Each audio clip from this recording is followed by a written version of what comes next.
This video contains subject matter that may be offensive and disturbing to some people. If you are the type to require a warning throughout a video or show, let this message serve as your warning. This channel discusses the harsh reality of true crime. If this warning is not sufficient for you, consider a different genre and unsubscribe from my channel immediately.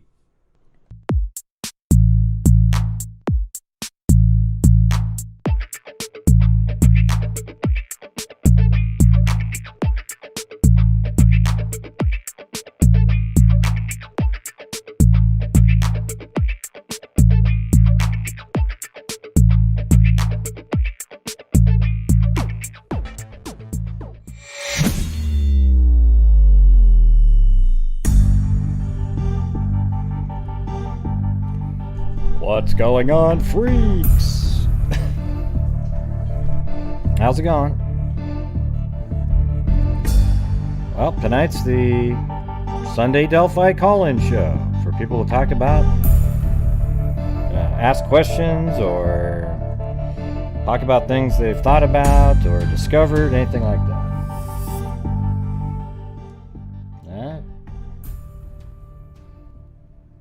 I feel like I have a little bit of allergies or something today.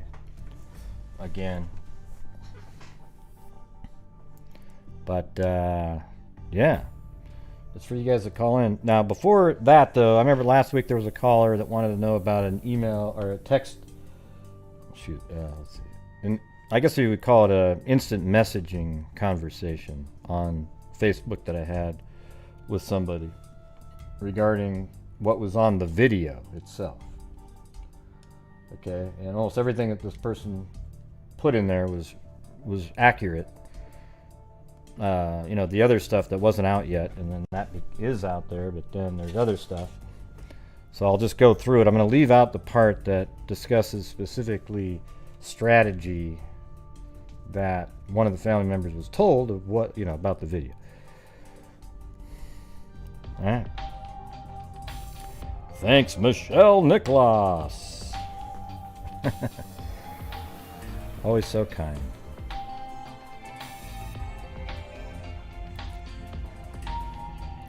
Yeah, and I played this golf. Good evening, loves. Let the wave begin. Let waving the wave hand, All right. waving hand, waving hand. Thank you. I did I was in this little golf pool thing, so I picked John Rahm for both of my teams in the other league that I'm in. But then I did this one with friends, and I didn't have him in there. I just picked all the people that get, it's a different scoring system. And I was in first place after the third round. And then that last birdie that John Rahm made to win the U.S. Open put me in fourth place, just out of the money. I mean, it was like, how are you? By 1 point. Like, I had 299.5 points, and the other guy had 300.5 points. That's just... Wave what are the freaks. odds? That's like and you get like a bogey is -5, 3 points for birdies. Eagles are like 8. You know, it's a whole bunch of different stuff, but unreal. Like, what are the odds? Right at the last second, because they got 3 points for the birdie. Oh, and then they also got 30 points for him winning. Nightmare. Well, it almost worked there, Michelle Nicholas. Almost worked. Thank you, Cindy Lean.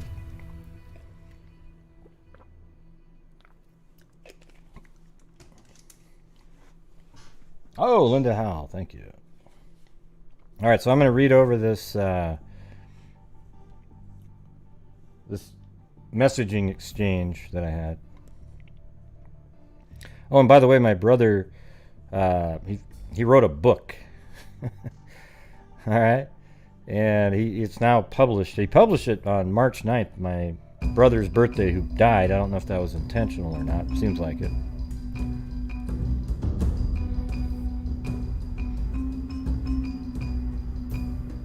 Yeah, why do I need to be to Delphi, Greeno? Hey, everybody. Ocean wave. I'm a Love fraud to the freak because family. I've never been to Delphi. Yeah, I couldn't figure anything out. You know what's amazing, everybody? I figured out more than you and you've been there. You know, the people that have been there, it's amazing. And it's because if you just use your brain, and, you know, I did have people go out and film different locations. I know the whole area. I could go out there tomorrow and walk the whole place without ever being there. Yeah, so that's just the reality of it. Now, if I lived there, I would have put out probably the most informative videos you could ever imagine. They would have been, you know, I have a drone, a good one, you know, an actual, you know, professional drone that would, and I would have done what you needed to see, not sensationalistic garbage. I would have flown to the exact spots in the right time of year so that you could see what it looked like at the time. Now let's see who called in before I read this. Oh, guess they hung up. Yeah, that's the scary part, Michelle Nicholas, is that there's so many people that have never really looked that guy up. It's unbelievable. He does these, he wants you to feel like he's really compassionate and cares. Oh, look at this, a whole video of me cleaning up a site. I mean, you know, it's great to clean up a site, but it wasn't done for genuine reasons. We all know that. It's all part of a grift. Yeah. Okay, so here we go. Let me read this to you now. It says,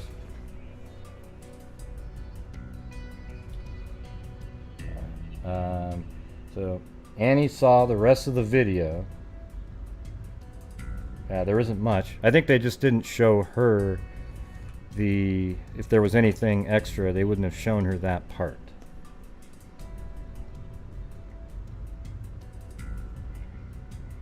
Okay, and you know, in this video right here,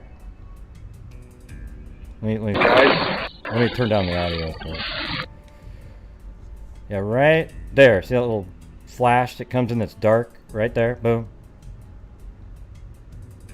And there's even a photo that they released that has a little tiny bit of that. Boom. Okay. That is Abby's shirt, the gray part in the picture. Okay, so that was something that was told to me early on, and that seemed like a pretty logical thing. I could tell immediately that it wasn't an artifact that they laid down or something to cover something up. It was literally just something that was in there really short, a short amount of time. All right, then we've got, she looks up at Libby and says, he's right behind me, isn't he? That's where that came from. I'm the one that put that out there a long time ago. Then they hurry to the other end. So it's just right there. He's right behind me, isn't he? And then that's Abby, and she hustles to the other end. The girls are discussing which way to go. Something about there's two different ways. It's very hard to hear. That's what this person was told by one of the people who actually watched the entire video. All right, a friend of a person. Something about two ways. It's very hard to hear. Then Abby says, "Is that a gun? He's got a gun." All right, that's actually, and actually, I'm putting this out there because I believe this is true, based on other information that was accurate in this exact same thing, and it's just the way the conversation is. It was way back at the very beginning. It's a friend of one of the people who saw it.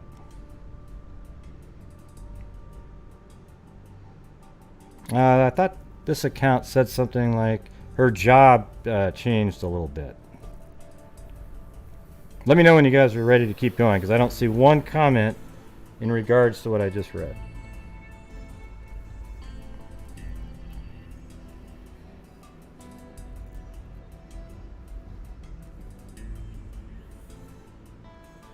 Just let me know.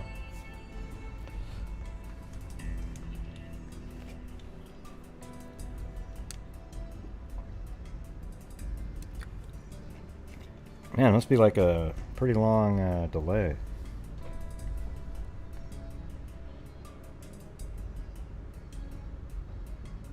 I don't think there was a gunshot. That would be kind of dumb. It would alert people. All right, I think the gun was used to control, not to kill. I mean, as far as we know, there was no bullets in the gun. You know, we have no idea. And that'd actually be kind of smart, because if you did get caught, you could go, look, I wasn't gonna kill anybody. Look, I got, my gun didn't even have any bullets in it. Right? But who's gonna take the chance that a gun isn't loaded? Anybody? No. But I'm just saying, maybe it wasn't. If the gun wasn't even loaded, it was just used to control them, and then they were killed differently. Yeah. Yeah. I don't think it was a plastic gun with an orange thing at the end. So she looks up at Libby and says, "He's right behind me, isn't he?" So just kind of picture how that was working. Remember my animation where they're walking right there? She kind of looks up. Is he right behind me? And then, and then Libby says, and then she kind of quickly gets off and sort of stands behind Libby. And that's why she's able to continue to film for a little bit.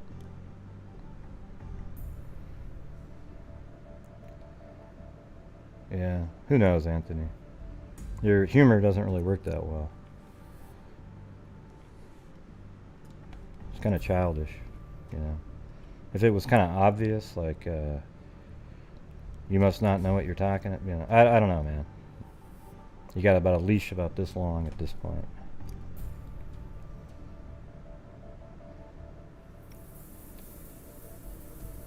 All right, so let me just say it again. She looks up at Libby and says, "He's right behind me, isn't he?" Hurries to the other end. The girls are discussing which way to go, something about there's two different ways. It's very hard to hear. Because they don't really know. Like, they could go, continue on or go down. They just don't know anything. It's just going to be a guess. I'm sure they're not really familiar with the end of that bridge of where to go. They would always go back the other way. Right? You're not going to go over the bridge and then go, ooh, yeah, I'm going to try to get home by walking. You know exactly what you're doing. You're going to go back to where the start of the bridge is. Then Abby says, "Is that a gun? He's got a gun." He says, "Hey." Then Libby says, like, And he says, "Down the hill." Then the gun cocks. Oh, you know what's amazing? You know that hey right there? I didn't even think about it. But remember, guys, like, hey guys, that came out second. I've had this for way before that was released. So that shows you that this is accurate again. The hey guys. It says hey, and then Luke says and he says down the hill, and then the gun cocks. They had to tell her that that's what the sound was that they just heard. So they had to tell the person that was watching it that was the sound of a gun cocking. Okay. Then it's gone. The person watching said she thinks she ran out of storage. It wasn't like she shut it off or any noise. I think they just showed the family a certain portion. There could be more, but we don't really know. It could also be because there is some stuff said at the top here that maybe there isn't, but I don't know.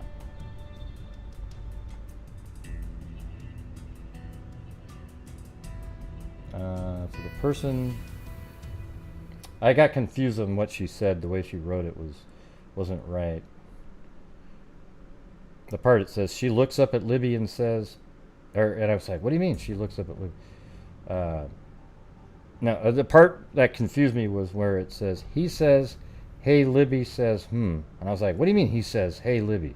Well, that's not what it is. It's he says hey, and then comma or period, and then Libby says That's how it should be. Because I clarified it later.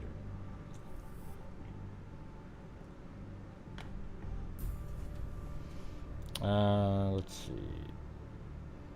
The person watched it. It made her sick to watch it. The person had no emotions at all on the video, the killer. From what let's see. Was that Abby? From what the person who watched the video said, it was, let me see, what did I ask? Can you stop for a second? Yeah, something about them being nervous. They actually wonder, the police do, if the girls had spoke to that person on the way to the end of the bridge.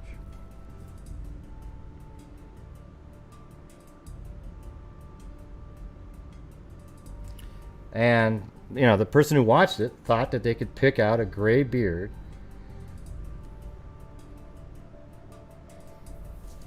Yeah, so let me see what else I got here.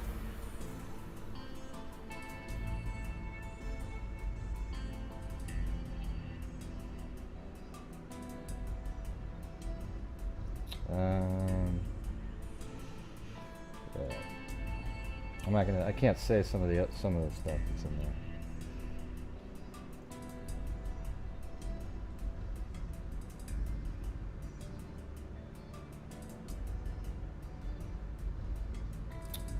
Okay.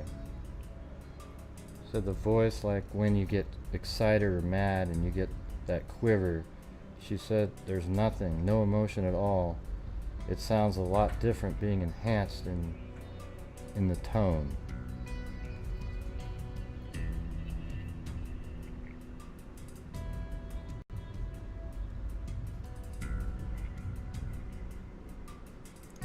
I think he's, yeah, now they're just giving me opinions on things.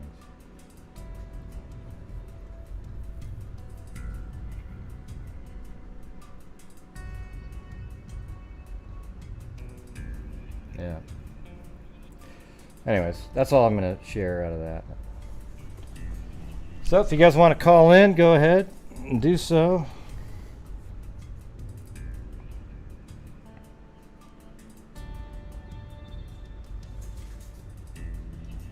Now, they were just right at the end of the bridge. I've explained it 1,000 times. Yeah. Libby was just standing off the end of the bridge, and the guy passed them. Abby was standing behind, and the guy passed them. You know, as he's saying, hey guys, passes them. Then she hustles.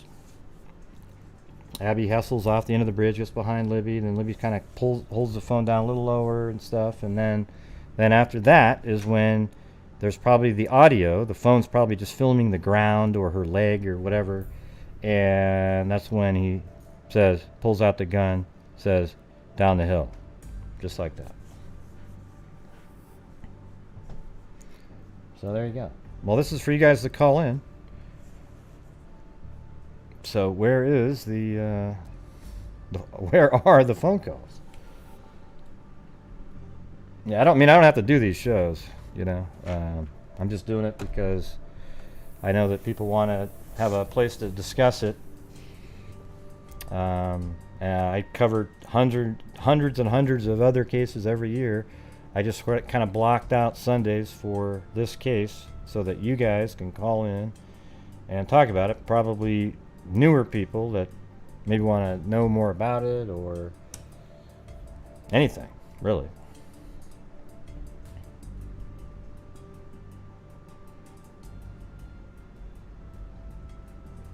Somebody called in a minute ago and then they just hung up the phone. Probably was going to be a troll, so they didn't want to. There's nothing special about the gate. Yeah. The guy's just walking like anybody else walks. You're just watching it as it repeats itself and then thinking that means something. It's not a continuous loop. But somebody would recognize that person if they saw him and they knew him.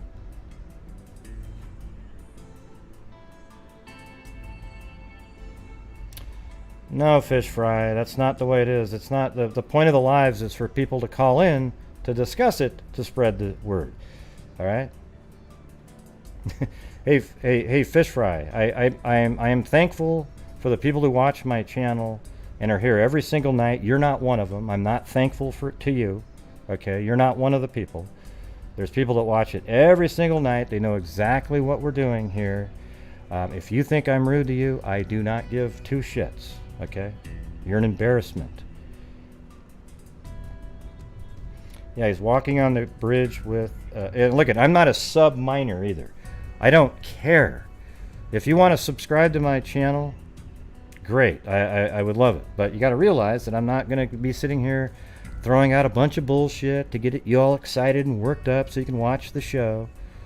And be like, wow, this is so neat. Wow, ooh. Hey, did you see that show? Great, did he had to... Yeah, I'm not going to be one of those kind of people. You can get those on the other channels. All right, fish fry? So go fry your fish somewhere else. God, that was a good. What a clown. Jesus. Be thankful there's anybody watching. Hey, I'll tell you what. This channel right here does more good in the true crime community than I think any other channel. Okay? I'm just going to say that out loud. Now, the other ones have more subs and they get a lot of information out and they help families out and everything like that. But we actually go out and do it. And it's because of the generous freaks that watch the channel, and they're here all the time because they want to be here, and it's interesting. We go over some really crazy, interesting cases. You know? There's channels out there that make hundreds of thousands of dollars and donate nothing.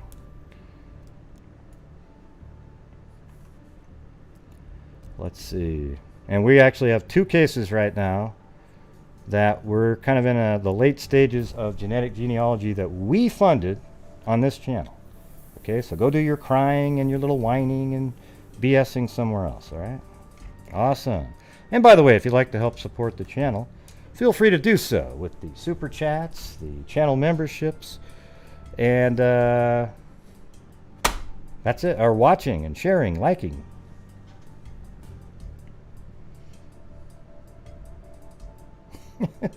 It's just so amazing. Some of these people. Scary. Really, really dumb.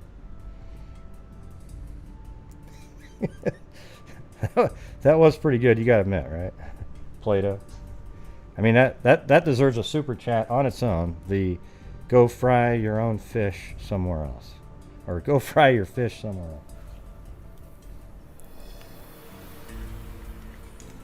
Right. So yes, the lines are open for you to call in. Yeah, it's always bad timing when you come in, Jenny Penny. Not sure why. I had a troll come in and attack the channel yet again. As it happens on every Delphi show. Doesn't really matter. But thanks for letting us know that you showed up.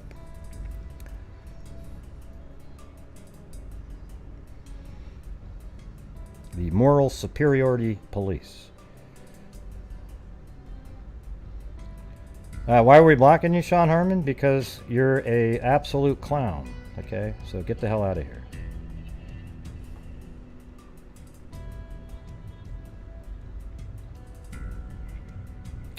See you later, Sean Harmon. You accused your dad of being the Delphi killer and your son, and then he died not too long after that. Who knows, man? You probably destroyed the guy mentally, and then he just took a turn for the worse. But hey, good luck, man. Good luck.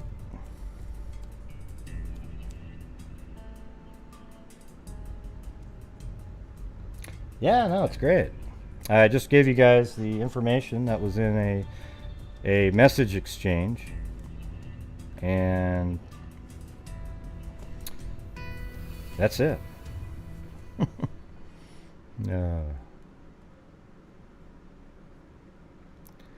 Yeah, what's the deal with Delphi Nights?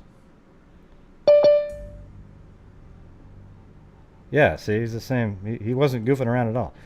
Yes, here's the thing: is I don't get to go 3,000 miles to go to the scene. I covered hundreds and hundreds of cases. Why would I just go all the way out there? Just for I'm going to. I'll tell you what. If there's an arrest and a trial, I will be going out there. Okay, I will be going there. There's no doubt about it. I might even go there maybe next year sometime. But I've kind of just been able to figure out all the stuff I need to figure out without having to go there and put on productions with, selling T-shirts and things, taking people to the bridge, pretending that you're. It's just almost no true crime YouTubers go to the crime scenes. All right, that's just the truth. All right, let's see. 317, you're on. This Hello. is Julie. I've been watching since I think the beginning of the year. Oh yeah, cool. And just wanted to say I love your maps. I watch your shows pretty much every night. And I was just wondering if maybe the family member of the bad guy, I don't know what to say, but I wonder if they realize how everyone's going to look at them when it does come out. So when everybody figures out who the bridge guy is, Mm-hmm. and then they look at their family members, and everybody's going to say, well, they had to have known, and the backlash that they're going to receive from it. I wonder if they've thought about that. Yeah, but they might be able to just kind of, wow, we didn't know it. Like, all you have to do is, if there's pictures out there that don't show him looking like that, they might be able to get by saying, I thought maybe, but I was thinking, no way, he's always just been such a great guy.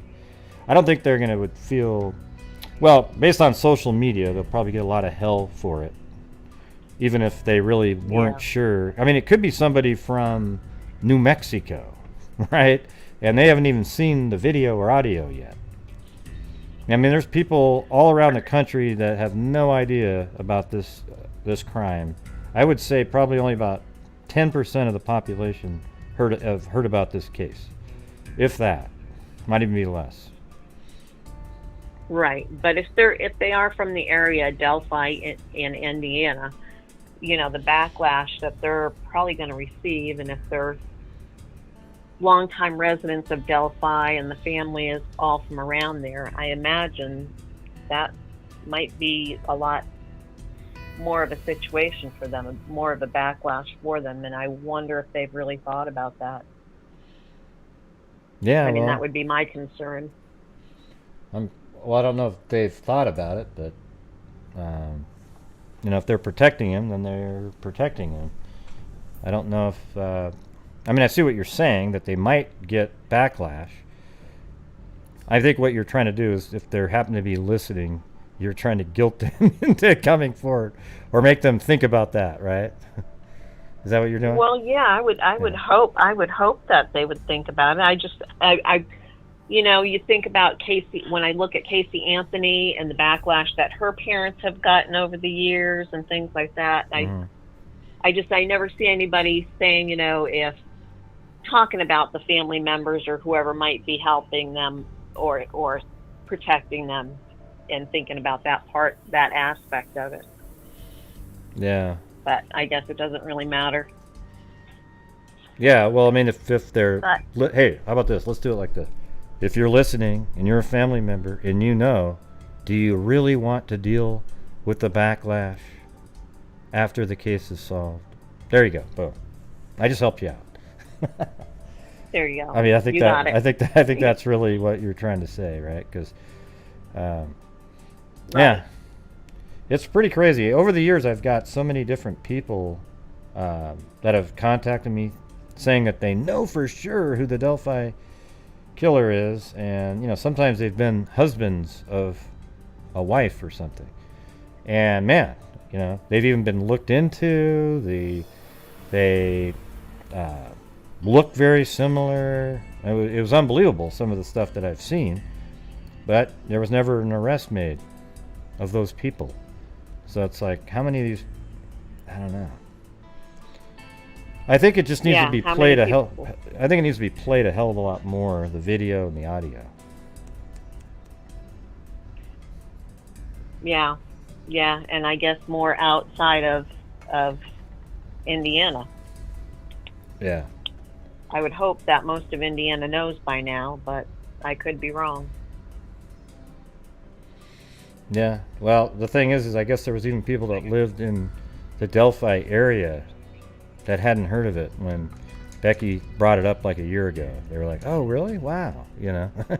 So at that point, you just realize that we're all into true crime, all of us, right? So if you're into true crime and you've never heard of it, then there's something a little off with you, because that means that you're not really into true crime. I mean, this is like a really big case that everybody should have heard about if you're into true crime. But a ton of the population isn't into true crime at all, and they're into sports and politics, things like that, and they're not really going to know anything about it at all. Right, but if they are in the Delphi area, they still have a lot of the posters out and the signs in the windows and in the shops and things like that. So it would be hard, I would think, to not know about it up there. Yeah, but, I actually don't. My opinion is it's not somebody. I'll actually be surprised if it's somebody from Delphi. I think it's somebody either 20 miles away or hundreds of miles away. I mean, just not even close. It's somebody that just happened to know the area from before, came back, did this, and then drove miles and miles away back to another place. But I don't think they live in Delphi. I agree. I think it would be very hard for them to live in Delphi after this has happened and all the exposure to still live there. So I think that they somehow know the area, whether they lived there before or whatever. But I think you're right. I don't think they live in Delphi. Yeah. Well, I think if they lived in Delphi, there would have been an answer already. Right. And then I just have one other comment about a YouTuber. I won't mention the name, but I find it quite insulting that they talk about caring about kids, but went to jail for non-payment of child support. Oh, yeah, but he has answers for all of that. He can answer all of that, Oh, yeah. It's just... all I can tell you is it's just one big grift after another. Yeah. But everybody, it's amazing. The people over there just going, "Wow, you have such a great soul." It's scary. It's scary. Scary times. Yeah. But oh well. Yeah. To each his own, I guess. Right, and people paying his child support for him, I think, is crazy. But yeah. That's another channel, and that's all I had to say. But okay. Wanted to thank you for all you do, and like I said, I love all the mapping. I'm a huge map fan, so it makes it so much clearer, I think, when you put it all out on the maps, all of the different cases, and you can follow along. Yeah, it makes it sort of feel like you've been there. Yeah, exactly. It makes much more clear the whole story. So...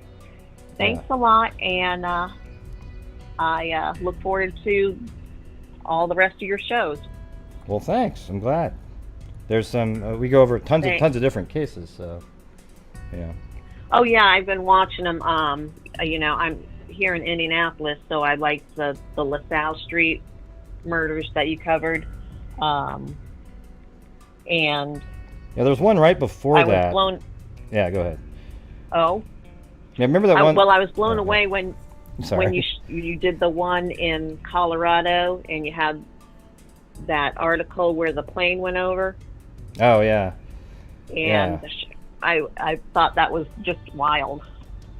Yeah, that one is probably the craziest thing you've ever heard in a true crime story.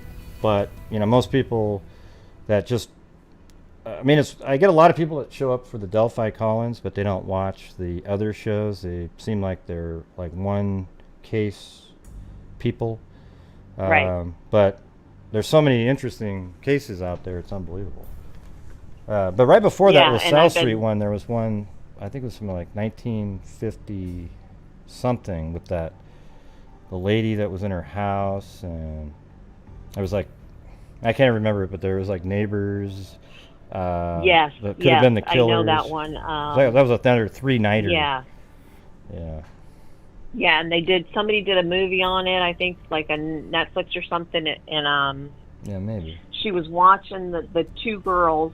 The parents worked for the carnival, and they were staying with her, and they really abused the one girl and killed her. Is that the one? No, I think it's this one where she was found by her son came home for lunch and could hear her in the bathroom with some guy. Oh. And then he goes back to school, I think. And it turns out these other friends were supposed to come over to the house to visit. They showed up, went into the house, and they found her. Let's see. And then I think they may have even left or something. And then, I don't want to just I don't remember it exactly right now because it was like 6 months ago, but it was really crazy. And they that had was diagrams in the paper. Indianapolis? I think it was in I'll have to look. Ohio or something. Oh. Where I think that's the same place, the LaSalle Street. Wow, heck, now I can't even remember. No. Yeah. LaSalle Street is in Indianapolis. Yeah, so it must have been. I'm not even sure when that was. I think they were right around the same time period. Yeah, there it is. Malvina Krutz. There you go. Thanks, CR. Couldn't remember that one. Go look up the Malvina Krutz shows. That one's crazy. And the papers back then had so much better information. It was amazing. Yes. It's amazing how much the police actually told the reporters and shared and let them go in the crime scene and take pictures. Yeah. That's crazy. Yeah, not that that's good. Right. Yeah. But at least we got more information. I mean, it wasn't good for the investigation, but it was great for the papers. Yeah, exactly. Yeah. And looking back on them and reviewing them, you get much more coverage that way. Yeah. Well, hey, thanks for calling in. It was good having you call in. Well, thanks for taking my call, and I'll check out that other case, and thanks a lot. You have a great night. All right, you too. Thanks. Have a good one. Bye-bye. Bye.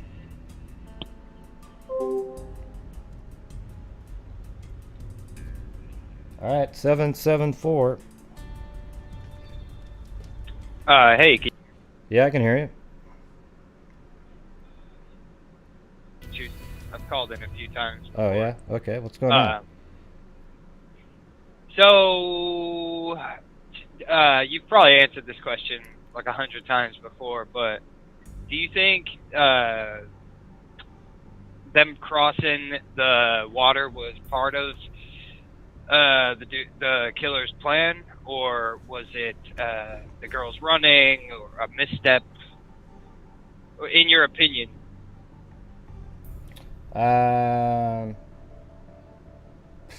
don't know. I have. It could be any reason that they went across. He could have made him go across. They could have ran across. Is it more secluded on the other side, or is it more visible from the bridge? I don't know. That's hard to say. I mean, back in that corner that I always mention, that's harder. It seems like that's pretty hard to see from the bridge. But I don't know if it'd be hard to see from farther back on the bridge. That's the thing. Like if you're in the middle of the bridge, could you see over there? I don't know.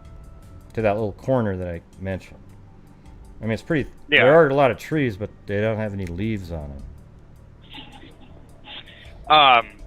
The last caller was talking about a family member recognizing the killer from the footage, and I just feel like that footage is so, like the image we see is so grainy. I feel like someone who knows that person could see that grainy image. Even someone who's following the case could see that and not connect it with someone they know, because it could be that person in that little clip that we've seen could be anybody, and it could be nobody at the same time. You know what I mean? Like with pareidolia, you could, because his clothes look like they're intentionally like bulky, or so you can't really make out like the shape of his body. It looks like he purposely may have dressed that way so that some of, you know, his build is a little bit hidden, or maybe that's not the case and that's just how he dresses in baggy clothes. But I just feel like you can look at it and you can see anybody. You know, like, I don't think the quality of that little clip is good enough. Like, someone could be following this case and could have their head in the right place and could want it to be solved. And if they thought they knew who the killer was, would report it, you know, would tip it in, but in their brain, they just don't connect it, you know? Or at least that's... Yeah. I don't know. It's so hard. Well, what were you saying about pareidolia? That doesn't have... I don't think that's the right usage here. Well, I guess what I meant to say is, like, it's so pixelated. If you zoom in on his, you know, because everybody's does that thing where they try to blow up his face and they try to connect it to this person and that person, and the way the shadows are and the way it's so pixelated, it could be anybody's face when you zoom in at it. And if you stare at it long enough, you can pick out features that aren't really there, but your brain starts to make connections that don't really exist because maybe someone's brain wants that to be the suspect that they're thinking of, and so, like, that's why I brought that up. Yeah, well, I think that's just more like confirmation bias. Pareidolia is something like where you see human characteristics in, like, an inanimate object or something that isn't obviously a human, like seeing a face in a carpet fiber. Have you ever just been your eyes relax and all of a sudden you see, like, two eyes, a mouth, a nose in the middle of the carpet, and it looks perfect, right, man. Like looking at the clouds. yeah, it's kind of like that.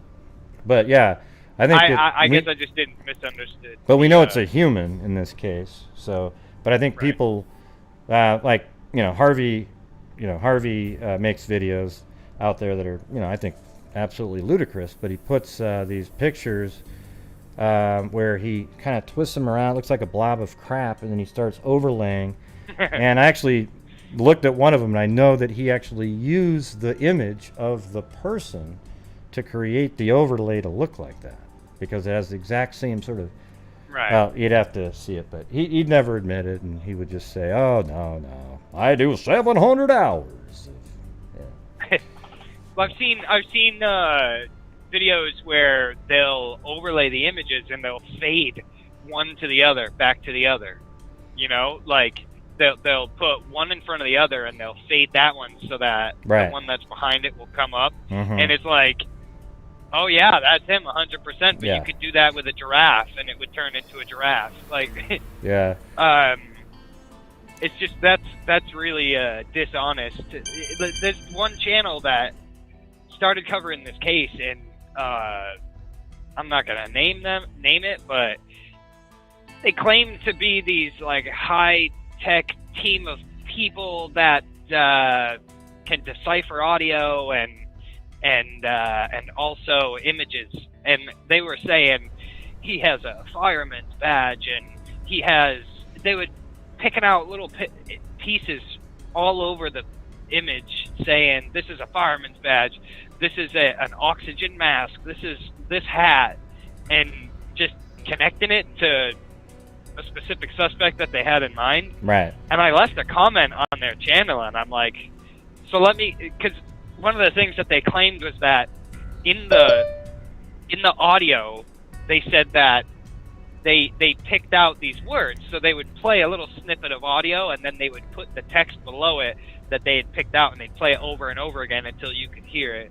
And they were trying to claim that he had a walkie-talkie, and that you could hear people trying to talk to him over the walkie-talkie. And so I left a comment on that video, and I said, so let me get this straight. You're trying to say that multiple people were in on this crime, and that this person was either law enforcement or a firefighter? Like the whole fire team was in on this, and the whole police force? Like, this is insane. Yeah. They deleted my comment, and it just pisses me off that like on the YouTube platform, people can get away with that, where they can basically blatantly lie and delete any negative comment so that it's all roses. When you go on there, it's all their supporters. Yeah. Oh, I delete. That's Well, amazing. I delete comments that are like what you just said, but put on my comment. Like if they say, "Oh my God, that's," they blame say it's a family member or something. I don't want that out there, because when people start looking stuff like that up, I also delete comments that are disparaging. Like they say stuff that isn't true about like the channel and so forth, because it's just not. All I want are comments that are related.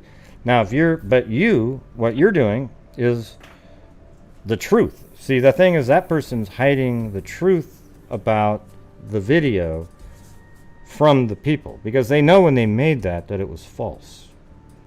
Like they did it on Right. purpose for views. You got these channels that get 80,000 views on absolute garbage. I mean, literally false information, unethical, unethically derived. They just put it out there and just hope something sticks, and then they just keep going with it over and over again. And they're profiting off of a tragedy. But all I did was criticize what they had put out. And like, if there was truth to it, you'd leave the comment up and you would dispute it, or you would, if you stand behind your video or whatever crap, whatever investigation they're doing, Right. you back up your claims. You don't. Right. You don't hide criticism. The way. Yeah. I want to say the way I put my comment was kind of sarcastic. Like I was being a little sarcastic. Like, oh, okay, so it was the entire Delphi Fire Department. Everybody was in on it, and like, so if they stand behind the work that they did, they could have disputed it and proven their case. But instead, they delete the comment, and then when you go back, it just kind of made me laugh inside, but at the same time, it really got under my skin, because then you look at their comment section, and it's, "Keep up the great work. You're gonna catch the killer." Yeah, isn't that scary? Isn't that where scary? Where do I donate? Yeah, yeah. See, I don't mind. Here's the thing: I don't mind true crime people making money, spending time making their videos. But when you put out false information intentionally to get views, then I have a problem with it. Because they're no different than the news or IDTV or something. YouTubers. That's a lot of them. That's their full-time job. It doesn't bother me at all that people make money, and it's just, it is what it is. I know what you're saying. It's kind of a weird fine line, though, because I don't want to argue. If I said to you that Ron Logan is not the killer, and that's what's in the video, and then somebody goes, "No, he is," and he goes on and on and on, I'm just going to delete the comment. I'm not going to argue with him or her that the killer is Ron Logan, okay? Because at that point, it's already known that he's not the killer. He's not the guy walking on the bridge. So I don't need to take any time, and it just needs to be gone, because as soon as that person puts that there, any other person reading it goes, "Ooh, wow, ooh, ooh, ooh, ooh," and it's all conspiracy theory stuff that they bring up. Right. So there's some stuff but in your case, for example, now, on the other hand, if you said it was him in a video, then people should be able to say, "No, it's not, here's the reason," and that shouldn't be deleted, because the actual onus is on him to prove what he's saying, because that's not a fact at all. Okay, it's weird. It's kind of a complicated thing, but some comments just can't be out there. There's a way to go about. There's a way to go about, like, poking and prodding and fishing for information. There's there's a difference between what am I trying to say? There's a difference between, like, looking into information and putting it out there. Like, if I was to put a comment on your video, like, "Oh, it was Ron Logan," and then back it up by saying, like, "Hey, this is why." Right. This is why I think nobody it's him. does that. Not go on and on and on and on, but just keep it brief and then read responses to and then absorb that information. and then go back out and do more research. That's different than just the flat out straight accusation to someone just due to proximity. You know, right. Like, Well, yeah. Nobody does that though. They just go, "Oh God, it's so and so," and then they'll say something like, "It was on his property. Of course it's him." Well, it's not. I mean, here's the thing. Look at the picture. That's not Ron Logan. Look at the guy walking. That's not Ron Logan. I mean, so it's just. If it was Ron Logan, and he's 70-something he would have years been old. charged already. Yeah, and he's almost 80 years In my old. He's opinion. 80-something. I mean, it's you look at. It's not. I it's mean, not him. the police were all over the guy right from the beginning. Yeah. And if there was any hint that it was him, besides the fact that the crime happened on his property, they'd be going hard. They would have gathered everything they possibly could. Like, they'd have him already. That's your first guy. You know, it wouldn't take much to be able to prove that it was him if it actually was. But I don't think that's pointless to go down that avenue. We know it's not him. That's why we make the joke and say, like, it was Ron Logan. But see, my thing is, like, I watch a lot of things on the Delphi case from multiple different places.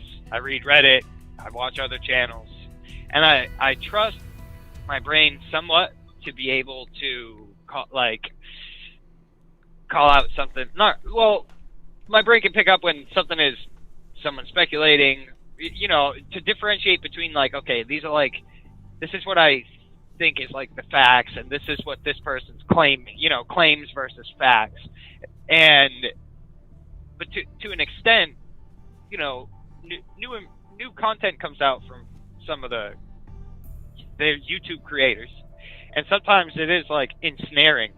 But the problem is, like, my brain's hungry for information on the case, because at this point, that's the only thing that's going to solve the case, right? It's like the police need more information about the killer, or the public needs more information about the killer to be able to figure out if maybe they know the person. So I want to get more information on the case, and that's why I watch these things. But sometimes the information does suck you into pointless. Right, but it's not real information. areas. See, the only thing that's available, I just do talk shows so that That's people the can problem. call in and talk about it. So all these shows that you're going to be watching is all going to be invented It's just stuff. speculation. Yeah, and wild, you know. God, well, eventually when it's all said and done, it's going to be some random guy, some psycho somewhere, and almost nobody had a clue about anything related to it at all. But will they apologize for all the times they accused Ron Logan or the myriad of other people? No, it's not going to happen, because people just don't do that. Unless something directly affects them, it's in the past, you know? Like, unless, like, let's say somebody came out and said, it's Ron Logan, it's Ron Logan, it's Ron Logan. Unless Ron Logan is going to open up a lawsuit and say, hey, this negatively impacted my life, they're just going to go on like nothing ever happened. But the reality is it is negatively affecting these people. So you don't like to talk about suspects at all? No. And if they've been arrested already and things like, you know, Paul Eder or something like that, I can talk about those. I don't talk. There aren't any suspects. See, the thing is there are no suspects that anybody. I can't stand it when people say this sentence. Oh, my POI is so and so. Well, nobody gives a shit. Okay. You say POI. What do you mean, your person of interest? You're not even in law enforcement or anything. You're just a person out there. Okay, you shouldn't even be talking about who you're interested in. Okay, if you're interested in somebody and you think you're onto something, write down as much information as you can and then send the tip on. Okay, but when you come on and you say, "Hey, my POI," it just means that you're seeking attention at that point. Okay, I do not care about any of that stuff. I don't even watch. Look at the only time I ever watch other YouTubers on the case is when someone says, "Look at this garbage," and then I go over and I go, "Oh my God," and then I'll leave a comment or something. Other than that, it's I want to have my own thoughts and my own information, and I'm just going to stick with what's known And we've tried things where we looked at newspapers.com and tried to find other cases maybe, or even on the web that are similar before, just to see, but we weren't able to find anything that was exactly the same or anything. I think this is just a place that the person chose for his trap. He could have, maybe does it at parks sometimes, maybe the parking lot of a shopping mall, something like that. If you had to assign a percent chance, what do you think is the percent chance that the same person that committed the Evansdale murders is the same person that committed these murders? I don't know, 5%. I don't. Yeah, it's slim. I mean, it's something, maybe, 5 is actually kind of good, like 1 in 20. I mean, it's not, I'm not saying it's a good chance. I'm just saying 5 isn't terrible. They're really similar, but there's a lot of people out there that could have committed the crime at the same time. Yeah. I mean, it could even be less than I that. I don't even know. To me, it's just, it's similar. I mean, you got 2 young girls. They're way different age ranges, though. You have 2 that are actually, they're not, like I think it was like 8 and 11, maybe, something like that. They're actually, it's a different. Yeah, they were different ages. Like it's not a pedophile would be interested in Lyric and Elizabeth, where a pedophile isn't the case, in my opinion, in the Delphi case, because it's not pre-puberty. Okay, that's how you define it. So one of the times that I called in, I talked about how I believed that the Delphi murders, the motivation was sexual. And basically the reason why I think that is because if the killer's main motivation was murder, he could have done it right there on the bridge. It would have been done in a second, and he could have been gone. But instead, he put himself in greater risk to be caught, to walk them wherever he was trying to go, to somewhere that was more isolated. Unless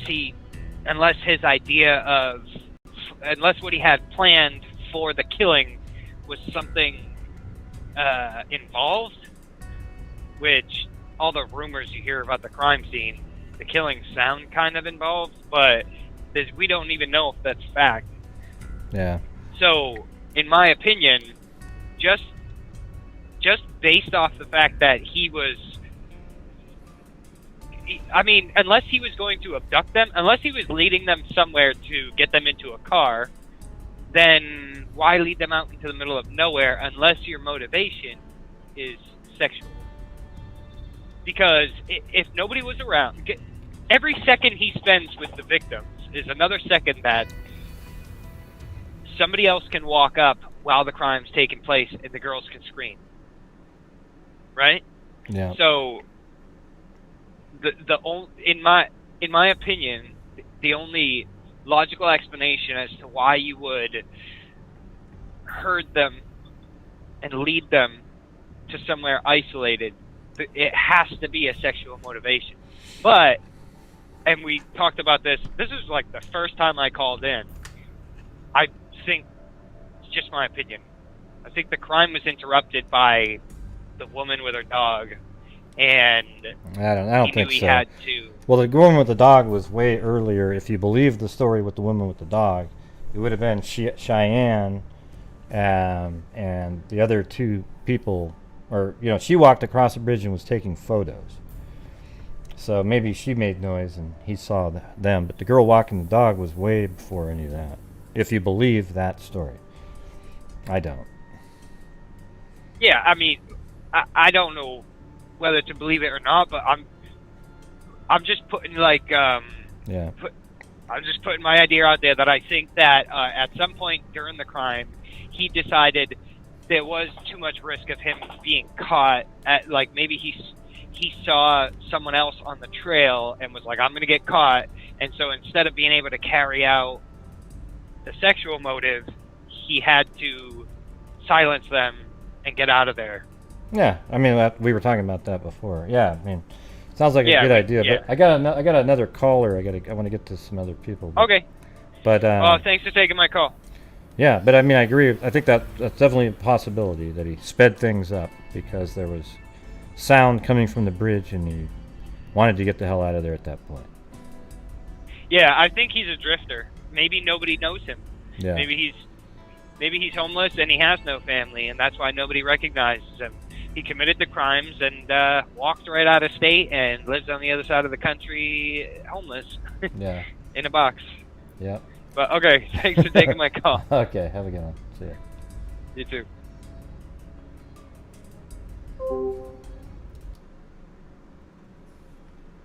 All right, this is some kind of iPhone something or other here. Doesn't have a name or number or nothing.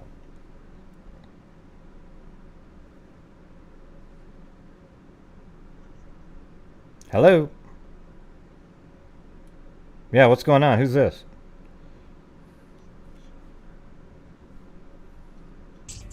Oh yeah, Sean, what's going on? Your phone sounds Hey, how you doing, man? messed up. I just wanted to, I was just listening on you guys. Hello? Yeah, yeah. Oh, yeah, I was just listening on you guys' conversation, so I just wanted to call in and give a little input. But yeah, I totally agree with what the last caller was saying as far as, he got interrupted. And not only was he possibly interrupted, but you also got to understand here, he's dealing with two people that are scared for their lives, So even though they're young girls and he's probably a lot bigger than them, when you're dealing with two people, things are going to probably not go the way that you would have hoped for them to have go. So that's another reason why I feel like when people look into other cases, I don't think that there might be other cases out there that he did, but that he wasn't interrupted in, so you're not going to, I don't think it's going to necessarily be the same MO because it was probably only one person in the other cases, or maybe they disappeared and were never found. This, even if he had done this multiple times before, this is probably going to be the only case like this. Yeah, I mean, he might have, he was might have a similar MO, but a whole different type of environment, and people aren't putting it together because if you notice, most people go, "Oh wow," they get really interested in that there's a bridge. Like anytime there's another case that there's a bridge, everybody immediately jumps on it and thinks, "Oh my God, this must be the killer because it's a bridge." Well, how do we even know? The bridge might not have anything to do with it. I mean, it's just he just happened to, he knew the area, and that's where he decided to do this attack at the bridge. And another one might be like in a parking lot late at night at a supermarket. Another one might be in just a regular park somewhere. That's why there's a similarity between Elizabeth and Lyric Cook, because it was at a park. They were on their bikes, then they were abducted, and then their bodies were found in similar looking woods near a stream, miles away, and they were right next to each other as well, within 20 feet. And so, there were similarities there, but that was in, I think, 2012, something like that. So, okay. But that's why people bring that one up. I remember hearing about that, Yeah. And then, but at this point, man, I don't think there's any excuse for law enforcement to not at least verify the car. That's so important right there. If they would have at least told the car from the beginning, the car mixed with that image, I think they would have got a suspect by now. I think they would have had it. I think they would have found him. The car is so important. I don't understand. How do you even excuse not telling the people what kind of car he was in? How do you not tell people that? Mm-hmm. That's I don't understand that. It doesn't but here's the thing is I don't know if they know. See, my theory is they have a suspect that they think parked their car there, and they wanted to see if that person did anything with that car after that press conference. But they're not absolutely sure, so if you start linking that car with the killer video and it's not correct, then you've just thrown everybody off with a red herring. So what do you think of that? Okay. I mean, what if because look at, they said, we want to know who the driver of the vehicle that was parked there. See, that's a whole craziness thing. It's that's way different than you normally see a question like that.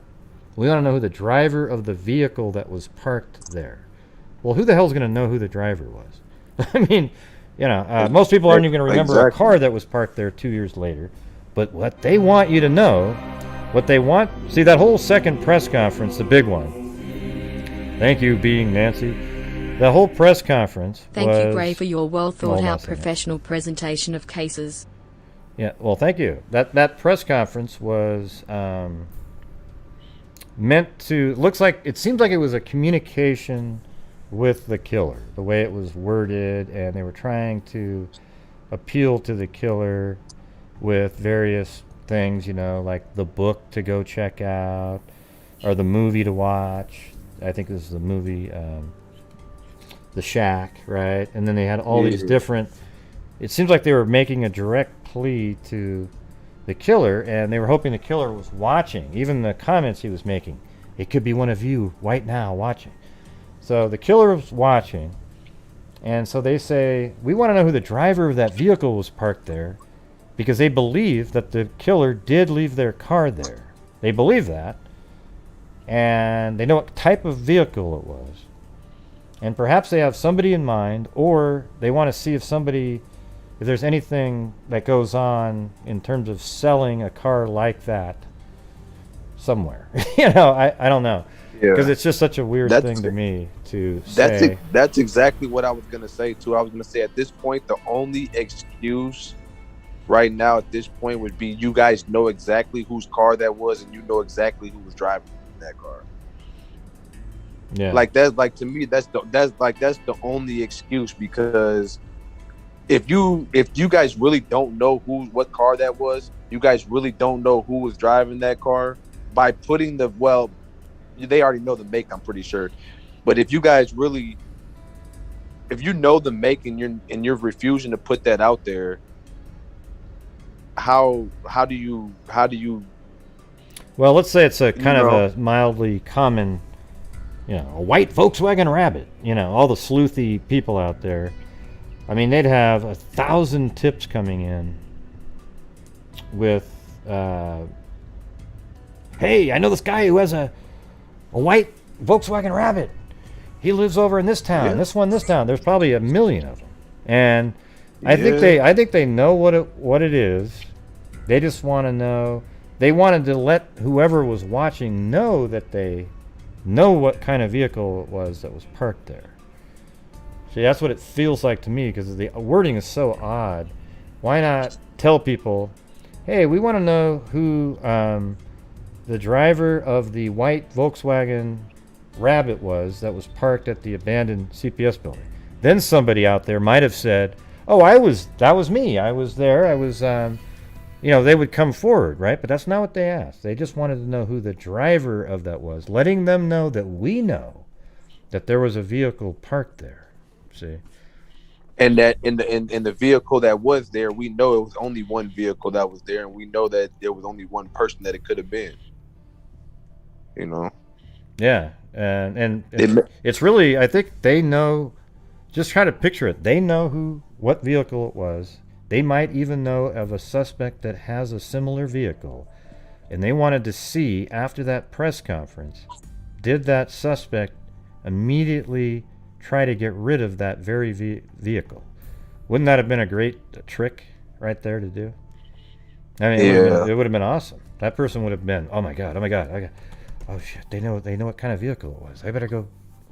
That might have helped even more, though, if they'd actually said what type of vehicle it was, though, because then the person would, because they didn't want all the little clues and things being sent in. They just wanted to speak directly to that person. Anyways, that's what I think.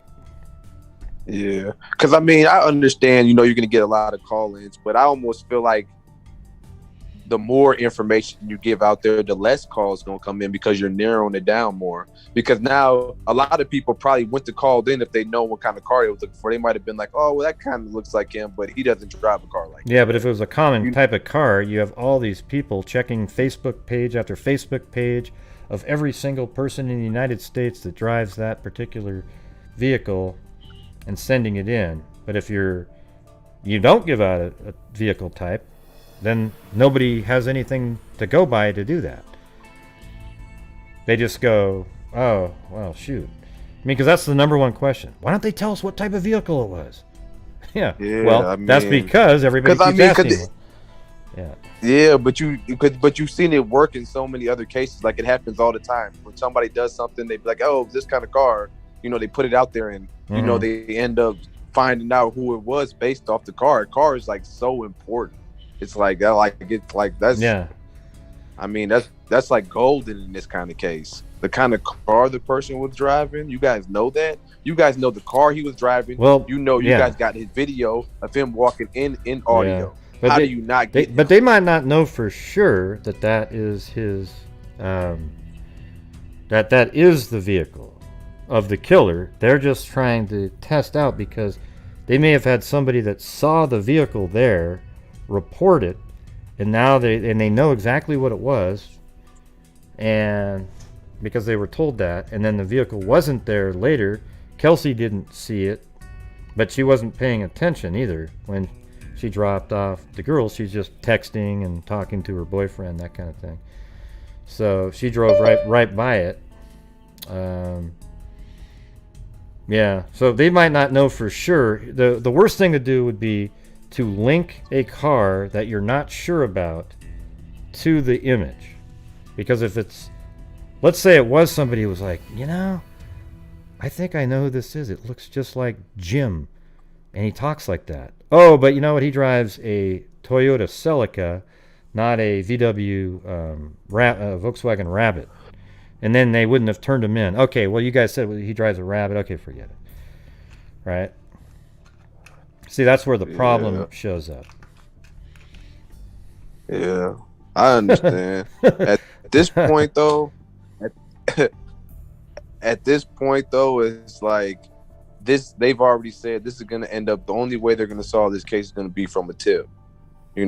So like at this point, maybe that's not the case, but that's kind of what they're saying. Like, they need that one tip. Okay, so at this point, I just feel like they need to just put as dedicate as much people to phones right now as possible, and just put out as much information as possible, and just see what can happen. At this point, like, what you got to lose now? It's been it's been what, 5 years? 4. A little over you know what 4. I'm saying? 4 years. It's been 4. Like, what do you got to lose at this point? Like, we need to this is worse than John Benet Ramsey. Somebody need to, it's gonna end up being like another John Benet Ramsey, and that's another one of them cases that just stick with everybody, Mm-hmm. Like, they need to find this person, man. It's important, and we need to know as much information as we can if that's what they want. If they want a tip, they need to put the information out there. Yeah, at some point, they're gonna have to give us more. Y'all already kind of messed the case up. Well, they're gonna have to give us more at some point, for sure. Yeah. I think the whole car thing isn't going to be something that they tell us about, because I think there's a whole different purpose for that. But maybe there's maybe a little more information they could give about the video, and a little audio. The signatures is something that we've talked about many times. That are the signatures. Are they the last thing that law enforcement has that only the killer knows because of so many people blabbing about everything? Is that the only thing that they have left? And if it is, then they have a choice to make. Do we keep that so that we know we found the killer, or do we share what the signatures were because they are items, if they are items, they are items that somebody might recognize in somebody's house on a mantle or something. Like, oh my God, this guy makes those little dolls, or I'm just throwing out examples. I don't know what the signatures are whatsoever. Right? So that's one of those things that they might have to keep, that very last little bit of information. But so it's a trade-off. Yeah. Do we risk it? Yeah, and I guess they don't want to give their hand away because they probably really don't think. At this point, I'm almost thinking they really don't got nothing, and maybe they don't want to really let everybody know that they really don't got nothing. You know? Yeah, I mean, I think there's a lot of the perception stuff that they've got to maintain. I mean, I know that they're always still working on it all the time. They've got dedicated people working on it every single day. Even 4 years later. Yeah, and I believe that 100%. I definitely believe that they definitely want to solve this case. I just think that, you know, it's very unfortunate when people do stuff like this in areas where they don't really have good homicide, you know, and they don't really, you know, because this is kind of like, this started off as a missing case, so they didn't know really how to treat it for a crime scene. You know, same with the John Benet Ramsey case. It started off as a kidnapping, so they didn't know to treat it as a homicide.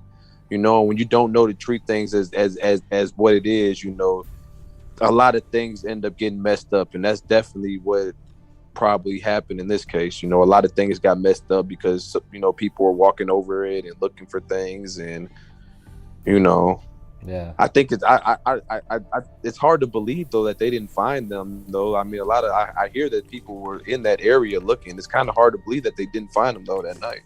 Well, not me. I think they weren't looking on that side of the river, the creek. You know, and even if they did walk over there, they were looking for living people, not on the ground, maybe covered with some leaves or something. You know, they're just kind of looking around. You know, probably calling their names, you know, flashing the light down below and everything like that.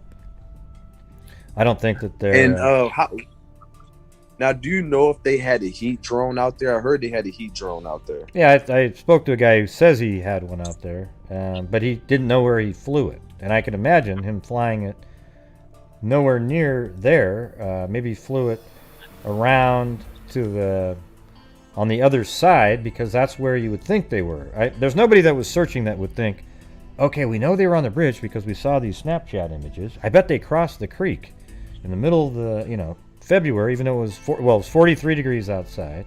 Why would they cross the creek? People would think.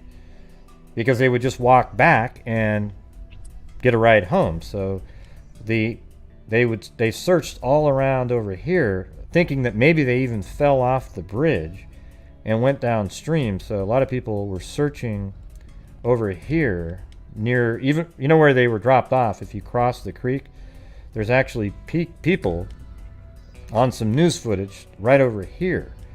So I mean, it'd be kind of difficult to get there because there's no way to get there unless you come in from way over here, and I think you can get in from right around in this area and walk across the shallow creek, and but other than that, you have to come in from this side like this. I don't think people were thinking they were over there, and the guy that flew the drone didn't know exactly where he flew it. So there you go. Yeah. Okay. Yeah. That makes that. Yeah. That okay. makes sense. Then. Yeah. Because anyway. I was definitely. Yeah. Because I was hearing people. Yeah. I was hearing people saying that all they was, you know, but you, like you said, you hear a lot of stuff and you don't know what to take as being factual, and you just got to take it all in, and you know, you just got to kind of cipher things out. I mean, there's a lot of stuff that's out there that people.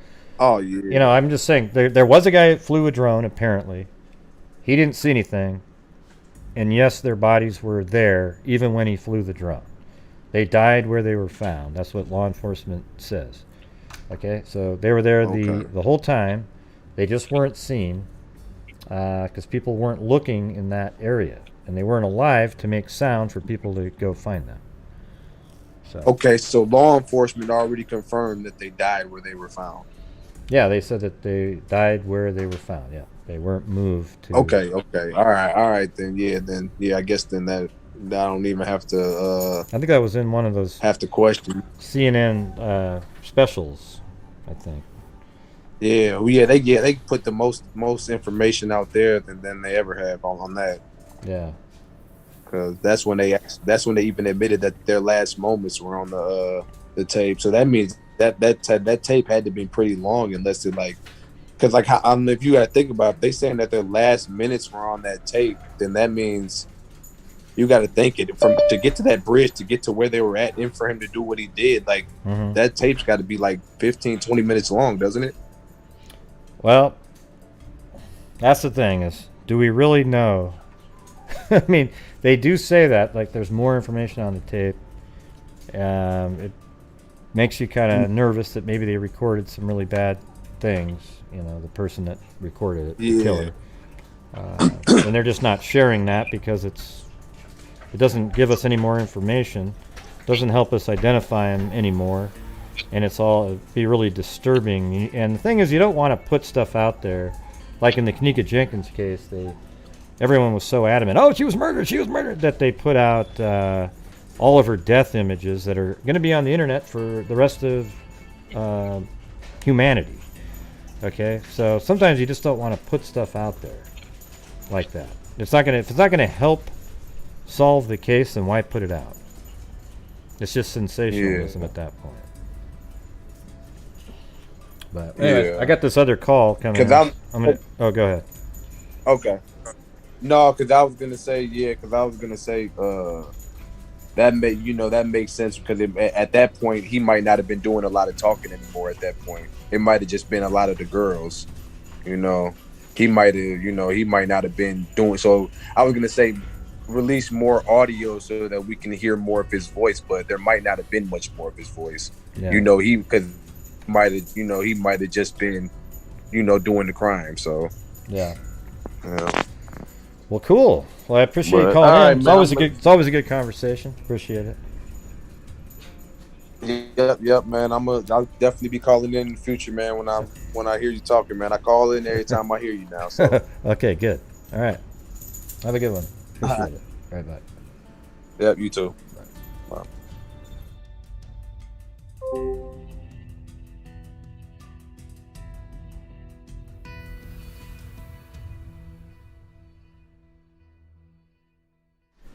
All right.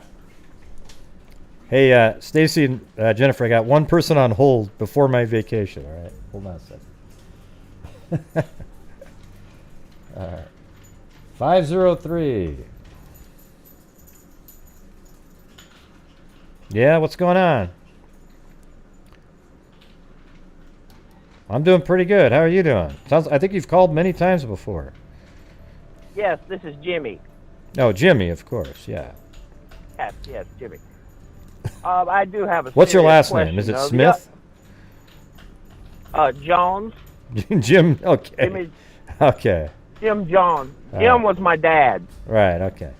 Yeah, he ran the Colt. Drink the Kool-Aid. Yeah, the Kool-Aid. Yeah. Yes. Okay. The other day, you was talking about. This was some information, and I can't remember the exact details, but it said something along the lines that they know for certain that Bridge Guy was in the same vicinity as Mr. German for around 20 minutes. Do you recall that? Yeah, I've said that, yeah. The only person that was around Mr. German for around 20 minutes would be David McCain. Is that not true? No. The only male, I'm sorry. Yeah, the McCains have nothing to do with it, all right? But anyways, what we got here is that the killer was still in the area 20 to 30 minutes after after Derrick got there to search. So that's why they didn't say they didn't say there were 3 or 4 males that were still in the area. They said the killer was. So yes, I'm not sure. So they're not referring to the person that you're bringing up, and I don't appreciate you bringing up the name of somebody on the show. Okay. Oh, I apologize. Okay. I didn't know the rules, but there was a city councilman that reported seeing flannel shirt guy on the Freedom Bridge at 4:30. Yeah, good for him. So the killer, he stuck around for a while. Yeah, maybe he saw that Derrick was kind of panicking. Maybe he stayed around to help out. Yeah, he was just looking for stuff to make sure he didn't drop anything. That's what I think. Okay, well, I'm gonna have to let you go, man. Okay, go ahead. What is? I'll I'm listening to it on the side. What is it?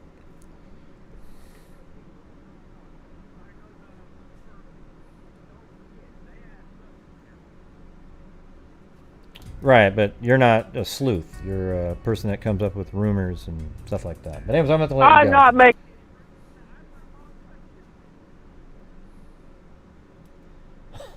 Okay. Yeah, I knew he didn't quite get to the screaming point like the last time. Okay, and yes, now I've earned my vacation. Thank you. Thank you, everybody. Oh my God. Jim Jones, everybody. Jim Jones.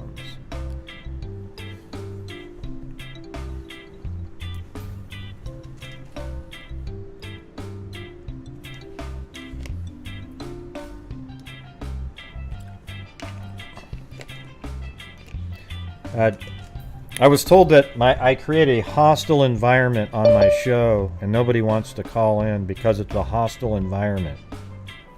Wow. Yikes. Let's see.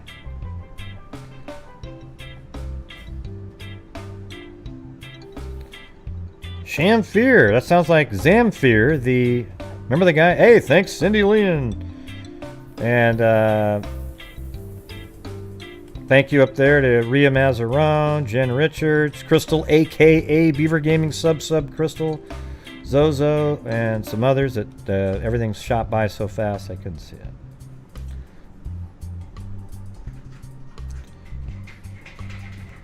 What happened? Funny lady, what happened? Oh yeah, I create a hostile environment, and I'm always in such a bad mood that it's just, horrendous show at that point.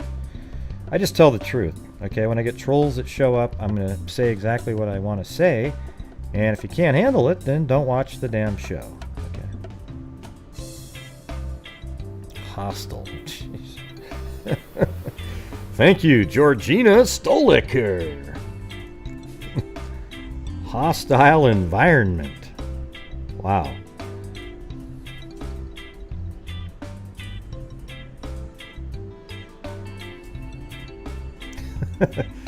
Yeah, you got it, Cairo. With the sheer massive number of complete experts that know every detail of the case, I'm surprised it hasn't been solved. I'm being facetious, of course. Another cold Gatorade. Thank you, Kathy Freidenmaker, and thank you for your earlier donation. Appreciate it. And by the way, when you donate to this channel, we've donated thousands. Let's see, this year, gosh, I don't even know. Thousands of dollars. I think at least 1,000 to the Libyan Abbey Ballpark and 500 in their name to NCMEC. And then we also are building up a DNA fund for identifying Jane and John Doe's or criminals. We're working with, actually, Identifinders. You can even go on their website, and we're listed as one of their benefactors. And we're trying to identify Jane and John Doe's out there. Thank you, Muse, Allie Cake, and Scott Holland. And right now we're kind of in the final phases. Probably within about 7 or 8 days from now, we'll be able to upload the to GEDmatch for the 1961 Bibb County John Doe. How do you like that? Thanks, Scott Holland. Thank you for the hostile environment. Yes, I am a hostile environment for trolls. Yep, you got that right. And people who just are, generally don't like the channel, I probably won't be too kind, I apologize. Well, no, I don't. That's just who I am. Nice try, Lizard Eye. Yeah. She can't stop pickle. What does that mean? Oh, Mary. Oh, You can't do that one. Thanks, Miss Marple. Very kind of you. And yes, I do see people on hold there. We'll be there in 2 or 3 minutes. I got one that starts with 574. You'll be next. There's only 2 people there, though, so.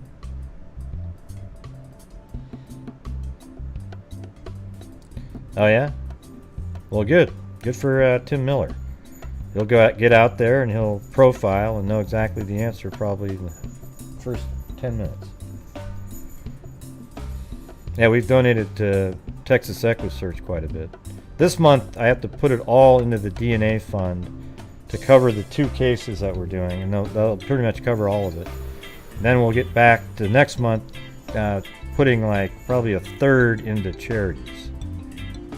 But I want to build up more to do a 3rd case. I mean, I think giving people's names back is probably would be the most rewarding thing that we could be doing. It'd be amazing. Thanks, CC. Yeah, and the thing is yes, I am in a bad mood some nights, right? And there's moments where I'm in a great mood, and then for 2 minutes I'm not in a good mood because a troll shows up or something. And then I go back, because I'm actually a human being. I'm not a robot. Okay, do you guys, you understand that, right? I'm actually a real person. Just like all of you. I just happen to have my face for 3 hours, right? Like, I'm sure, some nights I don't read something right, and I'll say something and I go, oh shit, that was wrong. And I'm sure that pissed off the person I said it to. Okay? And then they're angry. But at the same time, 2 minutes later, we're all back on the same page again. That's how it should be. Don't worry about it. So, alright, I'm going to switch back now. I got these other callers, so. Thank you for the lovely vacation. I really appreciate it. All right, so here we go. I'm going to get this call here. 574, you're on. 5. I asked a question about the Monon High Bridge. Yeah, what would the question be?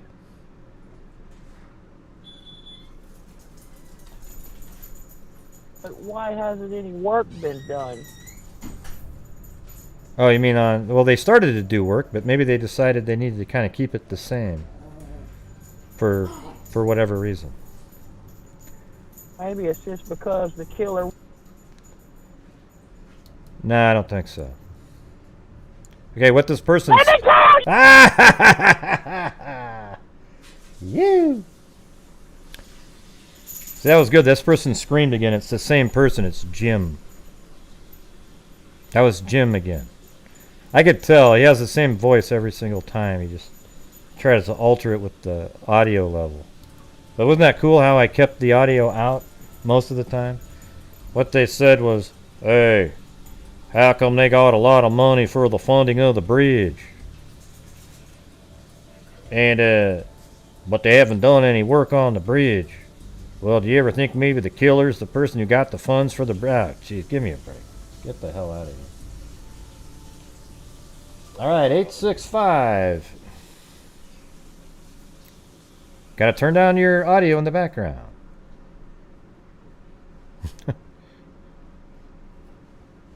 Can you hear me? I can hear you, yep. Okay. I've never, ever called in a panel before, ever, so I'm nervous. And you still haven't. This is just a call-in show. You're not on a panel. It's just me and you. Okay. Well, I don't come after me, but... Oh, boy. Here we go. No, I'm just kidding. No.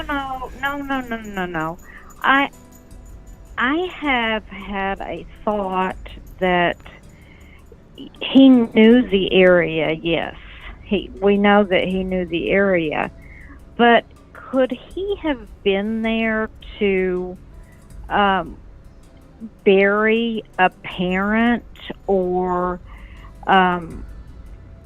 anything like that? and then just left again. Well, how would he know? Let's say he was. So you're talking about the cemetery. So let's say he was burying a parent there at some point. Is that what you're saying? Like he was at his parents may be buried there? Yes. Right. Yes. So, but here's the thing. But going to the cemetery, that person wouldn't know the area. They would just know that the cemetery. They would drive in there. To know all you'd have to go on the trail, and go down behind. Just know it really well, like you've been there for either days or you knew it from when you were younger, that kind of thing.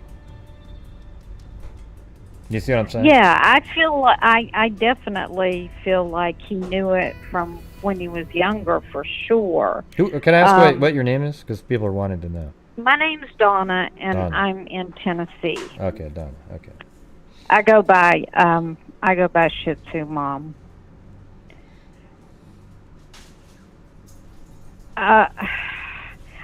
What about cremation? I mean, I know they've looked into these things. I know they've had to, because if I think of them, I'm just a dumb old woman. Well, what do you mean cremation? What are you talking about? What are you referring to? I just, you try, and as a mother of 3, I would never, ever, ever give up, and I know they won't either. Yeah, but what were you saying about cremation? Well, what are you saying about cremation? What were you saying there? I don't get it. Well, I don't know the town well enough to know if cremation is taboo there. I'm from the South. I'm from Tennessee, so a lot of people here don't believe in cremation. I personally want to be cremated, but it's kind of taboo. But if he was there and he was angry about that in the first place, and then he was out and about after the service, so to speak, and then he did this and got away. Gray, do we know if they've checked those mortuaries? I don't know. I just don't know what that would have to do with. Like, how would he know the landscape where the bodies were found? You know what I'm saying? I'm still kind of not trying. I'm still not figuring out what you're getting at. I do. I'm getting at the fact that he probably grew up there. He was there with his elderly parents, off and on. So he knew of the bridge and the significance of it and going and that kind of thing. And maybe I'm wrong. Maybe I'm totally wrong. Well, I mean, if you've been to the cemetery before, I don't think that necessarily makes it so that you know the trail system and exit and entrance points and that kind of thing. Well, because you don't use those to get to the cemetery. You just drive your car into the cemetery. There's actually a road that goes all the way around and then one in the middle. So you can see it right here on the map. It's you actually pull in and you can drive around and you park your car and you might visit a grave or something or bury somebody, and then you would all leave. But to get to know the trail, you'd have to park way over there by Mears property and then walk on the trails and kind of spend some time out there, go down below the bridge and sort of know the area to be able to figure out a way to get in and out. I fully think that he knew the area. I know you all probably are split on whether you do or you don't. So I probably didn't make any sense. Well, I think he probably knows the area, but I just think I don't necessarily assign that to mean that he lives there. He could have been there for 3 days straight, perhaps, and just scoped out the area, and then it became... then on that day, he enacted his plan, and he got to know the area. It could be somebody that lived there 20 years ago and thought, man, that'd be a great place to, work out his desires, whatever the hell it was, the psychoness. I think he's a serial killer-like person. There isn't a drug motive to it. There's none of this other stuff. There's no kind of, I just think it's some guy that was out there hunting people that day. Two guys before me and that fit into there. John Bonet, and her killer, and I don't know. To me, it doesn't seem like that. But I don't know. No, he didn't say that. He just said it might be another case like that where it's just not solved years later. Wow. I don't think he was comparing thank you them. for taking my call. I appreciate it. Well, thanks for calling in. I appreciate it. Okay. Have a good All one. right, bye. All right.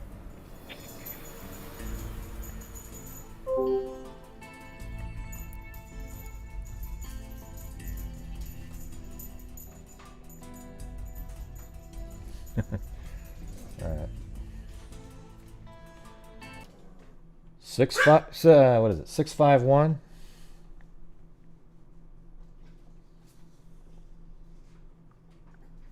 Hello? You gotta unmute yourself. What is it, *6 again? 651. I can... Yeah, who's this? This is Krista. Krista? Well, you gotta speak. It's really quiet. Can you talk louder? Oh, sorry. My name's Crystal, and I am from Minnesota. Mm-hmm. Because I wanted to ask you what you think the police aren't doing now that they could be doing in order to find the killer, or do you think that they're doing everything they should be? Or could be. Well, I tell you one thing. I'd like them to get a hold of Dr. Colleen Fitzpatrick, because if they have a really weak DNA sample, she's probably the best there is at working with that. But it seems like they're just kind of like, yeah, well, we've heard it before, but like they don't really understand who she is. It's like one of those, do you know who she is? I mean, it's pretty weird. She doesn't have the fame that someone like maybe CeCe Moore has or something, but she is, she is amazing. So I think that they should get her some information, let her consult with them. It couldn't hurt anything if they would allow her to consult on it. I think, what else could they, I think they need to do a national campaign where every single news station for 10 seconds plays every single night for like a month or something, just for 10 seconds of their damn airtime, play the video and the audio of the killer. And somebody out there, because it might not have just hit the right place yet. You look at the image, somebody would go, wow, that seems like it could be right. And then maybe if they could just release a little bit more information to get a little bit more attention, again, to the case. There you go. So that's what I would do. Okay. And then I believe you said that there is more audio available. Where Libby is like filming their shoes or something, so she's holding the phone down by her side. Yeah, there's more audio of them talking. I know that for sure. The family was asked to try to tell them what the girls were saying. And I think that's where it was stuff like, hey, which way do we go? Where do we go? So is there more audio of the killer speaking? Well, I don't know that. I mean, I would assume that if the audio does continue to record, but it's not video anymore, it's just like the phones, well, there's still video, but it's like not usable. It's maybe filming her leg or inside of a pocket. Now, there might still be some audio. We don't know if that's true or not. We've heard them allude to it, that they've got much more, that kind of thing. But we don't know if that's real or not. Could they be saying that to make the killer nervous that there's more information? on there, or did the phone actually just turn off right at that second? Okay. Well, she held it by her side, and Yeah, then she that's put it what in her I'm pocket, confused. John. I actually know the information. Okay, so... Yeah, because I think that was the main thing that I've always thought that they should do, that they have more audio of him speaking, because it's kind of hard to tell, who's speaking from just 4 words. Yeah. I mean, there are a couple of people in my life who I can tell. But what if the audio said stuff that was... What if they said... What if the audio said stuff that was really disturbing? Is there a trade-off there? Like, let's just say it started talking about... I mean, I don't even, Let's just say it was about, like, removing clothing or something. Like, remove your clothes, stuff like that. It's like, man, you put that out there, and it's just really sensationalistic. Sure, somebody might hear the voice, but I don't know. I think it would be really shitty for a family member to hear that kind of stuff if it's out there. Yeah. Right. Yeah, I agree. I wouldn't want to hear, even though I'm not related to the girls or know them. What kind of phone are you using? It sounds like you're at the bottom of the ocean calling through a some sort of a wire that goes back up to the surface. You're like at a deep sea. No, I just have a basement apartment. Oh. So the cell reception's not that great. Like I'm standing next to a window, and this is kind of like the best that I could do. So I'm not gonna let it go for very long. Well, you're But no, understandable. I would say if you're understandable. It's just really muffled. But I wouldn't release it if it's the girls in distress or anything like too graphic. But for me, I think that there must have been something after guys. Like, is it What was hey that? guys, There must have been somebody. What? Oh yeah, after that. Yeah, like he says, "Hey guys," and then I don't think there's anything between "Hey guys" and "down the hill." I think it was just "Hey guys," and he passes them. Then he pulls out a gun, and then he says, "Down the hill." Kind of probably motions with the gun, like waves over there, down the hill. Then they, but there must have been something right after. There could have been something right after that, though. I think the girls might have said, like, "What do you," and then it's them being scared, and then maybe he says some more stuff. But does it help us? Mm-hmm. So here's the thing. We've already got. What if he's still just saying one word here and one word there? Does it really help us identify the voice more? Because we've already got, "Hey guys, down the hill," or "down the hill," like that. So maybe they determined that we do have other words, but we don't want to put those out because it doesn't really.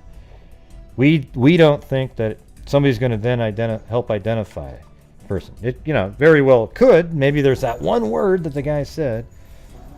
And, Robert Ives does disagree with them. That he thinks they should be releasing more information. So. Mm-hmm. Okay. Yeah, I think. What was that? Oh. All right. Have a great day. Oh, yeah, you too. I was saying that was it. Oh, okay, cool. All right, thanks. Have a good one. Bye.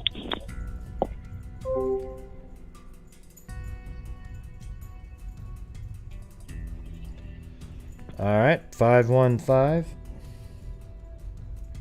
Yeah, can you hear me? Welcome to the hostile environment. Yeah. How's it going? Oh, not too bad, not too bad. A little surprised I'm on. I've been watching you for the last year and a half or so. So, finally. Well, who's this? Who is it? Figured I would call. Go ahead. No, what was your name? Cody. Cody. Okay, cool. Not the Cody, right? Like the half brother, or what is it, uncle? There's a Cody in the case. Of the boyfriend, the old boyfriend, you mean? Well, I think Cody's the.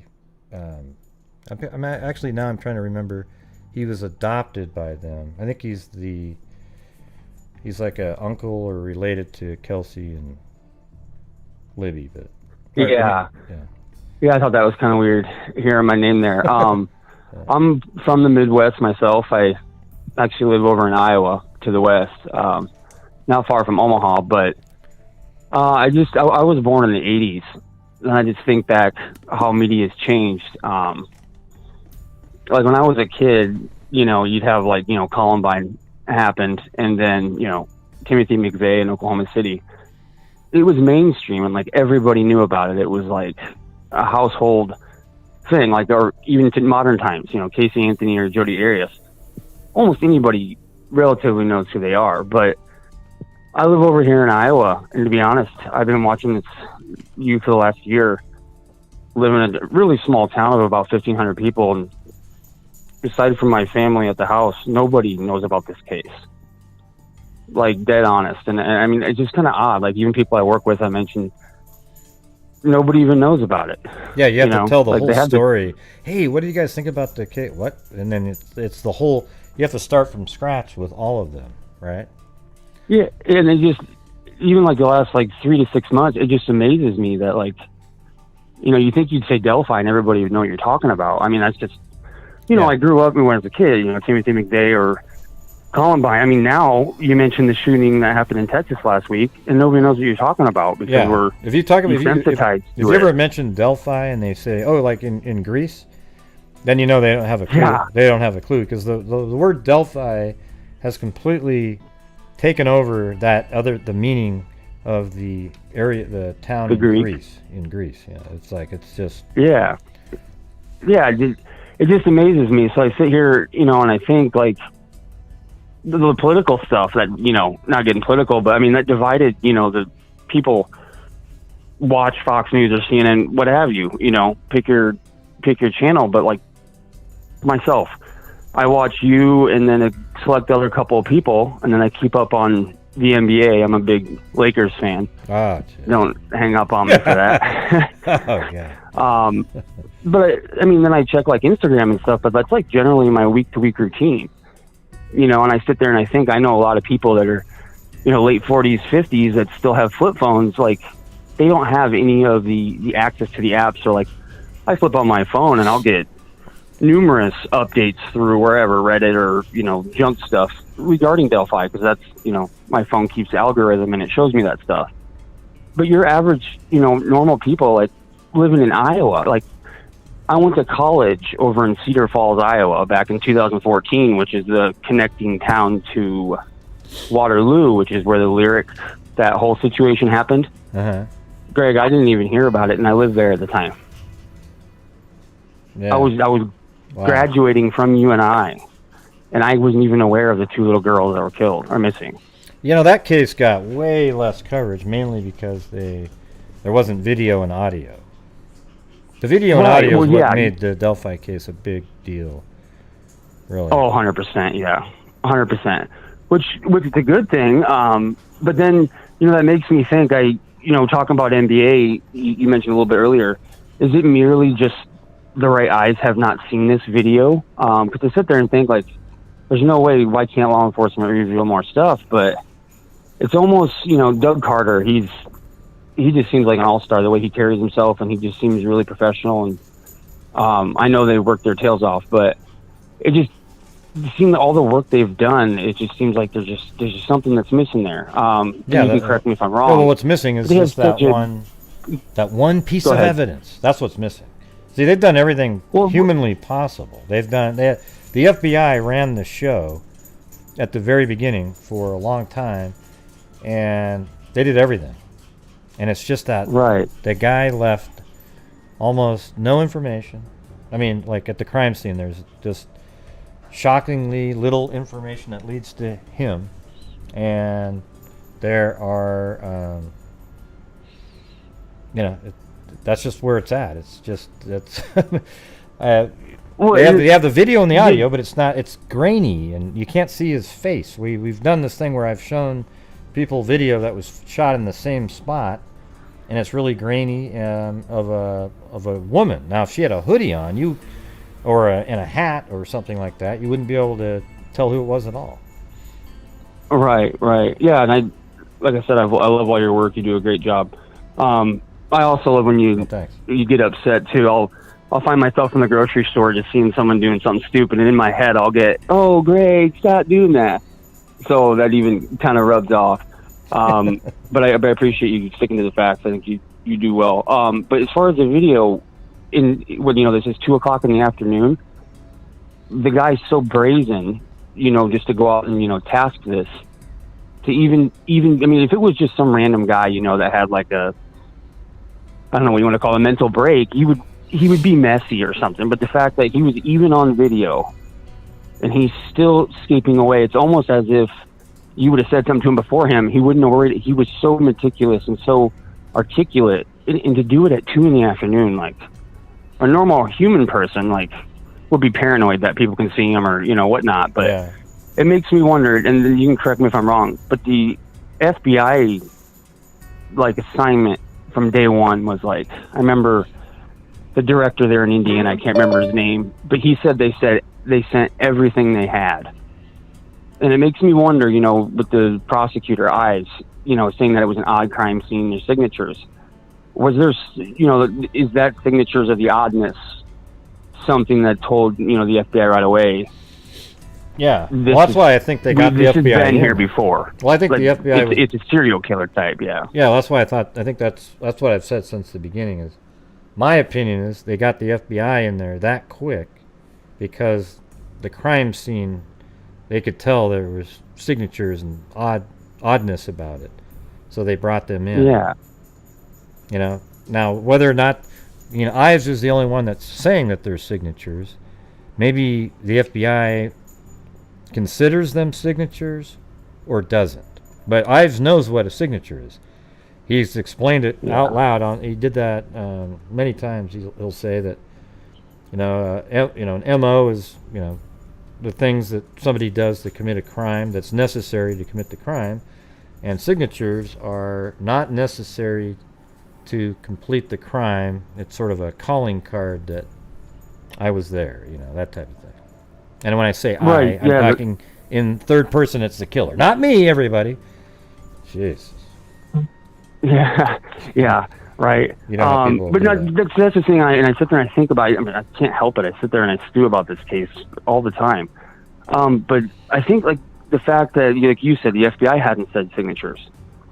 But for Ives, where do you see a signature? It's usually on checks. Well, it's associated to the person's account. Was Ives referring to a signature as in, this is a crime scene that was, signed by this guy that's still...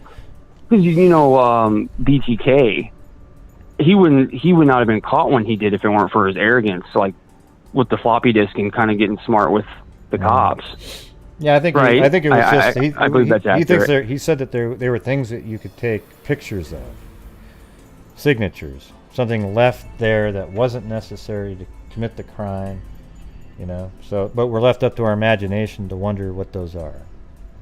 Right, yeah, and I was just being, I guess, really particular about the word that I use, a signature, as in he somehow perceived that as something left on the crime scene that's happened at a previous point or a previous check that has been signed.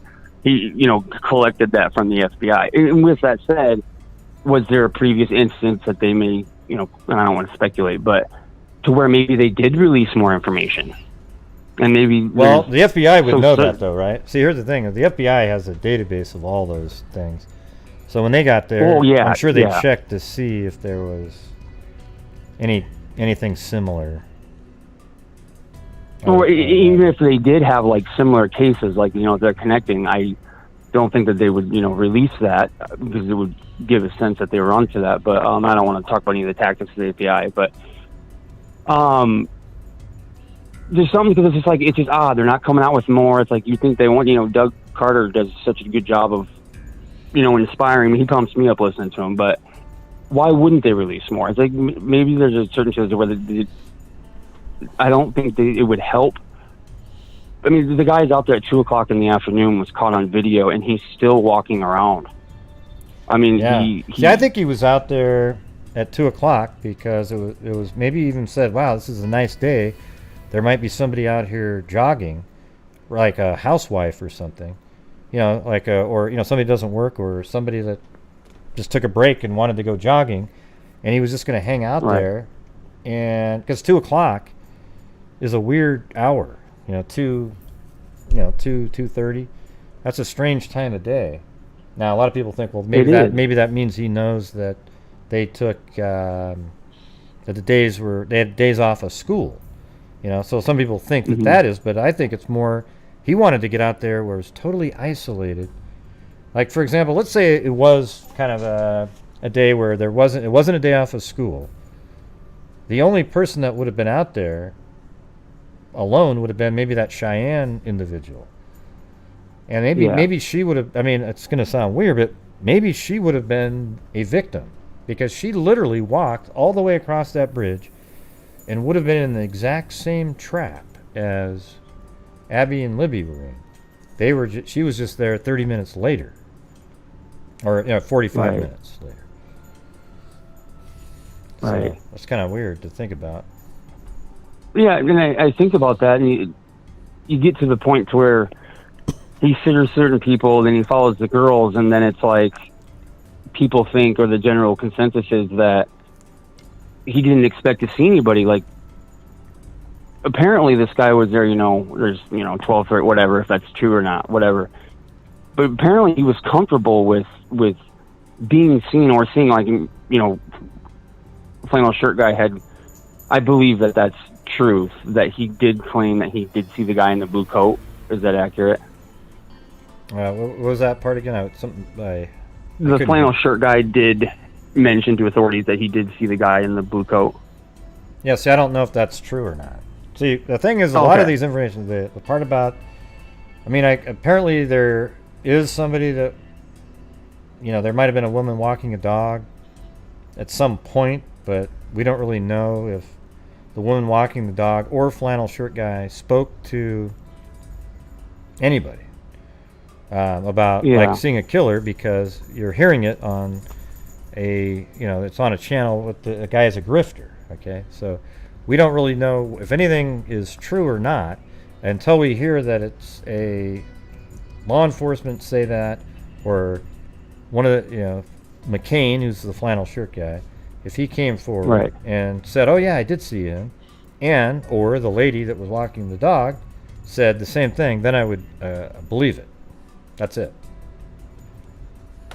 Right. Even if he didn't talk to anybody, like if he was out there at the trail, he would have seen other human interaction, whether it be flannel shirt guy, if the dog lady was there. So he would have had a general concept that there are people that at least once in a while, navigate the trail, and then here come these two girls. So I think when like Cheyenne and them came, I don't think he was really surprised. Would have been surprised by it, because if he'd been out there, maybe he saw Dog Lady, he saw McCain. Here's Abby and Libby. Now Cheyenne, it's almost like that was kind of like an accepted part of the environment. Like I don't think that would, a normal person, I think it would paranoid him or something. But like I said, 2:00 in the afternoon, just to be comfortable, and then to even be caught, and there's just no way. It makes me just think that they have him. I don't know, that maybe he's done other stuff. And the thing is, like the BTK thing, the FBI came out and said, like, watch his behavior, see if he shaved. If it's someone who's sociopathic or something like that, like they're going to be able to flip a different shirt on and go to the grocery store and get milk and act normal. BTK's daughter didn't even have a clue. I mean, it's hard for normal mindsets to get that way, but I know there's no proof of like sexual stuff, and maybe it's been brought up, but let's say maybe he had like a vasectomy, because like for males, they can go in and get a vasectomy within a couple hours and go back to work. Would that be something, like to where if he had something like that wouldn't leave any DNA, even if he did do something? I don't have any clue. Not that leads to anything, but yeah, I don't know. I guess maybe that might have something to do with it. Because he just seems so like articulate. Even the fact that he's on video, and honestly, being in Iowa, I can't even count how many times I've looked over and that kind of looks like Bridge Guy. At first it looks like something that I know who he is. I obviously don't, but because of that, a lot of people look like him. You want to try to convince yourself, oh, that's him. But back to my original point in the very beginning with the exposure, Do you think it's merely just a matter of the right eyes literally seeing that video and then he's caught? Just because it isn't like Jodi Arias or Casey Anthony. Almost everybody knows about that. Those two names, you know? Yeah. I think it needs to just be out there more. It's kind of big in the true crime community, but it's not big. Everybody knew who Casey Anthony was. Everybody knew OJ. Everybody, Jodi Arias kind of transcended true crime. But this case doesn't really. It's mainly people who are into true crime, and true crimes are much bigger than it used to be. So. Yeah, I think that that's right, but I think it's backwards now because people don't, rely on the same medium of information anymore. Like the same, I used to flip through HLN, Fox, CNN, routinely. Now there's just certain ones that I don't go to just because of the climate and how it's changed in the last 5 years. Maybe other people do that too. And like the Delphi thing has been platformed on HLN a couple times, but not everybody watches HLN, So I was thinking about it, like there's not even like a universal way to like reach everybody. Like nobody goes and gets the New York Times or the Wall Street Journal or, watches 2 news channels every day like they used to. Where you could pump something into 4 sources and then have a good idea that everywhere it would touch. Like I live in Iowa and people don't even know what Delphi means, and it's 4 years later. Right. But I don't know. It just makes me wonder if they like in the NBA game. Let's say they took like a 90-second segment at halftime. I know this is not realistic, but let's say they read something off like that, showed the video because it would reach millions and millions and millions of views. Do you think that's merely an instance of what's going to solve the case? Is just simply exposure? Well, I think you just got to get that video and audio. I think the key is the video and the audio being seen by the right person, or the right community, because he's not somebody that doesn't exist. He's a person that walks and breathes and walks around, and somebody would recognize him. So I think that's a huge thing. If they could somehow get out there to more people on the news everywhere, like somehow you could put it, but then they'd say, well, why'd you do it to that case and not these other ones? So right. Well, yeah, everything's it's so divided now. Like I was thinking, like everything's been tried. I mean, your whole I found you because I have a huge interest in true crime. But I mean, there's a lot of other people that don't see stuff like that. But yeah, no, I was just curious. I like watching the show, and I always get to thinking about calling in. And then down the hill, the guys, like the way he says guys, it kind of makes you think that maybe he knows them or some type of mentor or teacher or something. I don't know. I think it's just sort of a generic term saying, "Hey, dude." Yeah. I don't think it means he knows them at all. I think it just sort of. I think he doesn't know him at all, and they didn't know him, and he just said, "Hey guys," like he was just casually going to pass. Then as soon as he passed, they were already off the end of the bridge, and then he turns around, pulls out the gun, waves it, and says, "Down the hill." To me that just seems like that's what it is, and they don't know who he is, and that's why they were filming. But anyways, I got these 2 other people on hold, but what do you got? Any final thoughts? Or? Yeah, the last thing I was gonna say. Thanks for taking my call. I appreciate it. But I live in Iowa, the town of 1,500 people. Let's say he was, here, or I'd see him at the gas station. I probably, and I watch it every day. I probably wouldn't have enough confidence because it looks so general to even say that's the guy to call the tip in. Yeah, because it's such a common look. Like even but maybe in somebody Iowa, that knew him though. Like, see, the thing is, if that was your buddy Jim, that you hang out with, and you heard the voice and him walking, you might then go, "Oh my God, I've seen him wear the." Then he would look familiar. What he was wearing, how maybe he had his hands in his pockets, and the voice, right? So it might not be you if you saw him at a gas station. They're not looking for that person. Oh yeah, I saw a guy that looked like him at a gas station. It's more people that literally look at him, would know him, and they know the voice. They want that person to come forward. But it is that's even a little. The video makes even that a little hard because you see it, and maybe that still doesn't jog somebody that's even best friends with him. You know what I mean? Right. Because it's sort of like, yeah. what if he's not wearing what he always normally wore? The voice he kind of had down low, talking. You know, but I think he talks like that because he didn't know he was being recorded. So why would he change his voice knowing if he knew he was going to be killing him anyways? There wouldn't be a reason to do that. So I don't think he was changing his voice, but all right. Yeah. All right. Yeah. Thanks for taking my call. Last thought, it just scares me because, you know, if the guy does see it and he's watching it and that's me, it's 4 years out, probably getting more comfortable. Nobody's caught me yet. If he is a serial killer type, I mean, you would think that that's only going to embolden him, you know. Hopefully they figure it out here soon. But somehow the eyes that need to see it need to be connected to you or somebody else similar and not those other channels. Well, I'm going to dance a jig when it's solved, okay? If I can. If I'm struggling with my back or something, maybe not, but I'll give it a shot. Right, yeah. Hopefully this year. I've heard that. Yeah. I appreciate the wisdom, too. They telling people they don't have to...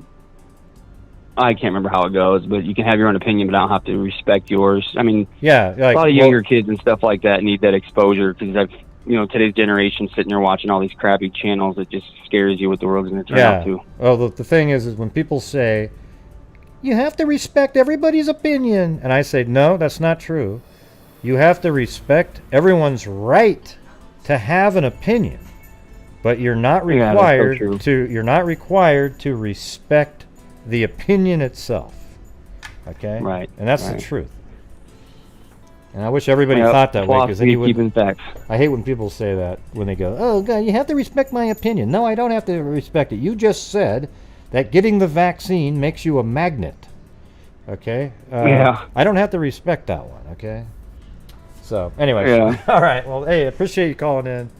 It's good stuff. Yep. It was interesting. Yep. Have a good night. Yeah. Thanks. Yep. Thanks. Bye.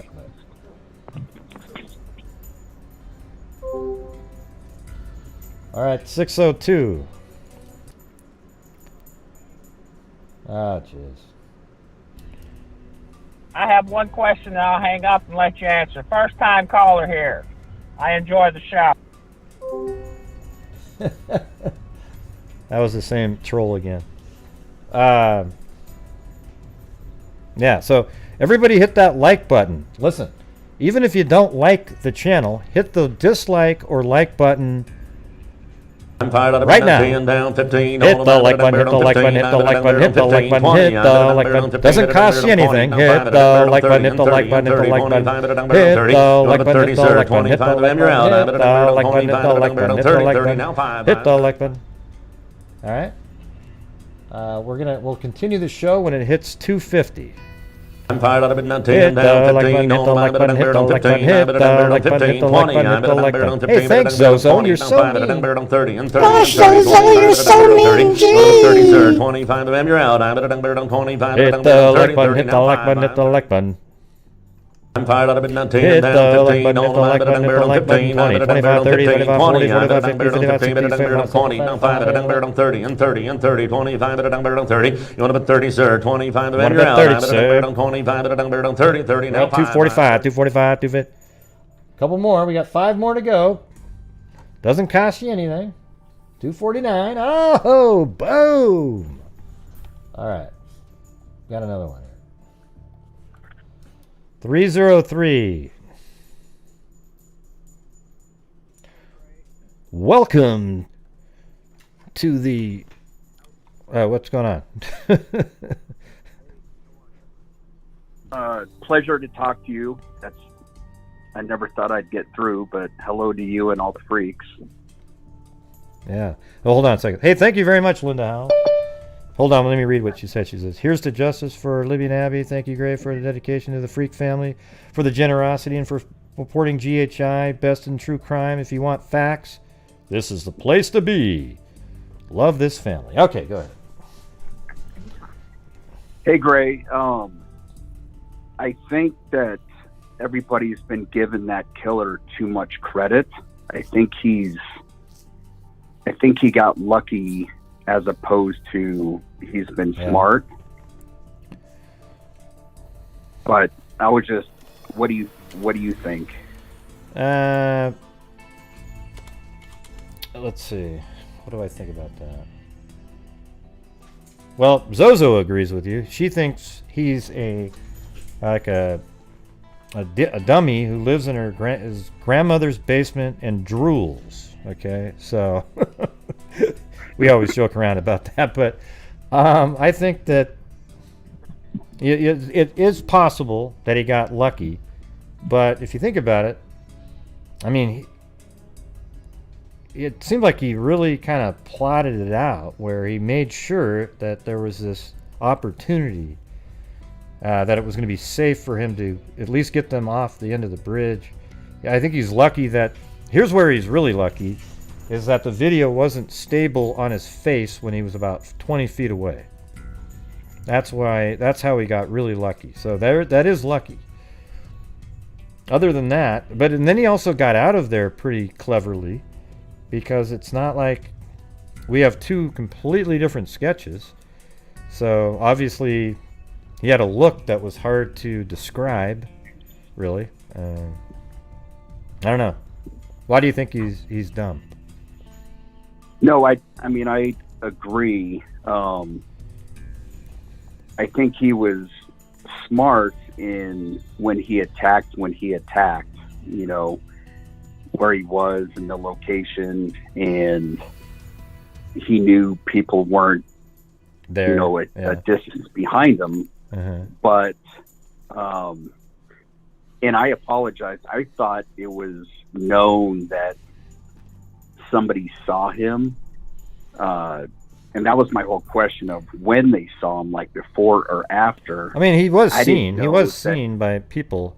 I just don't know. When people say this person saw him and this person saw him, we don't really know. Like, people say that, you know, flannel shirt guy said he saw the killer, you know, and there's video of him saying that. Well, if there's video of him saying that, send me the link of the video and the time code of him saying that. Then I'll say, okay, it sounds like he does say that. Okay, and then let me see the video of the girl that was walking the dog who said she saw the killer. Okay, I don't know. And what difference? Let me just say, what difference does it make? Okay, who cares? Honest to God, if there's a woman that was walking a dog and saw him, what difference does it make? Okay, he still got them off the end of the bridge, took them across. That's great. And if the flannel shirt guy saw him, then what difference does that make too? It just means that he saw him when he was leaving, and that's great. It still hasn't led to an arrest. The description doesn't seem to... No, I agree. I think that if people did see him, I think that they will be crucial to, obviously, hopefully the prosecution, where, you know, they're the actual link of, you know, besides DNA, you know, they could actually hopefully point that person out in a lineup. I just wasn't sure, but, you know, I appreciate everything that you do for, you know, all the victims in this case and everything else. And to all the freaks, I think you're, you know, pretty amazing, and I'm glad that you took the call. I appreciate it. Well, I'm really fortunate to have all the freaks that actually help support the channel, that allows us to do what we're doing. And yeah, I'm not saying, you know, I think you're right, that might make a difference if there's a trial, but it doesn't even sound like either one of these people saw him well enough to come up with this sketch that's fantastic. I mean, we've got two completely different looks, right? And those sketches. Right. So, you know, then Carter even said one time, maybe it's right in between.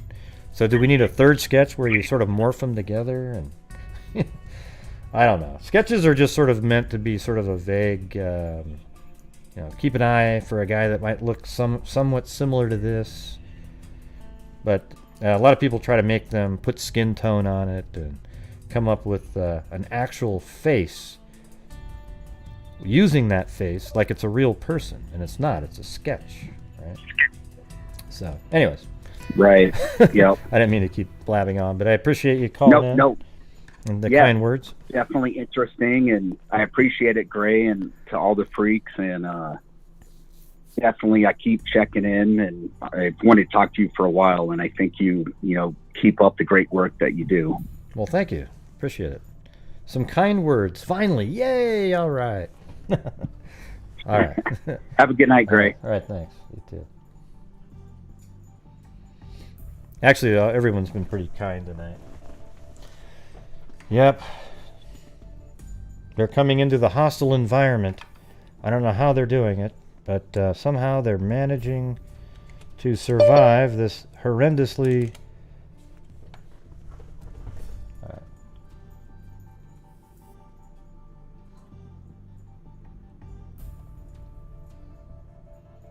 913? Great. Hello? Hey. Yeah, what's going on? Can you talk about Cheyenne seeing flannel shirt guy on the bridge? No, I can't.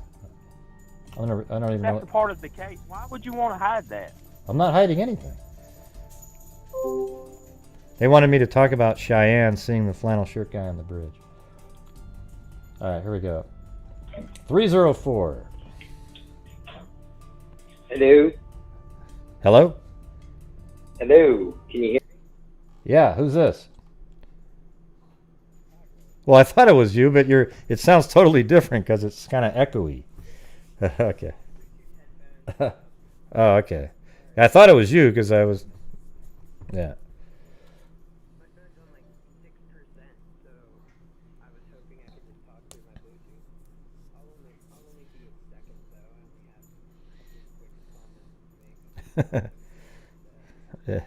Yeah. But thank you for joining really quickly into my hostile environment. I appreciate it.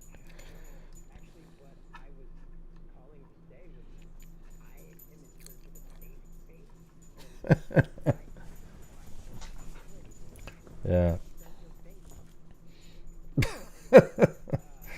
Yeah.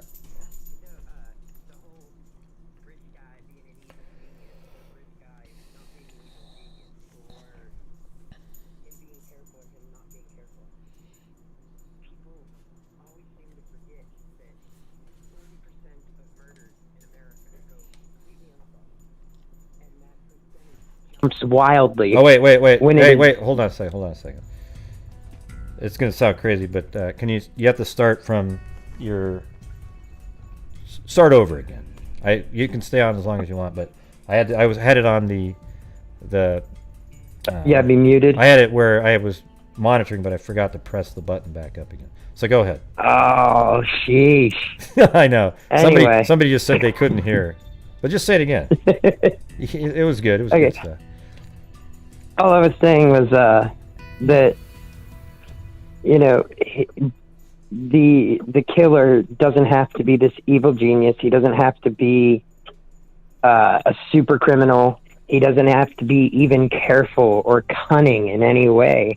Like, overall in America, 40% of murders go unsolved.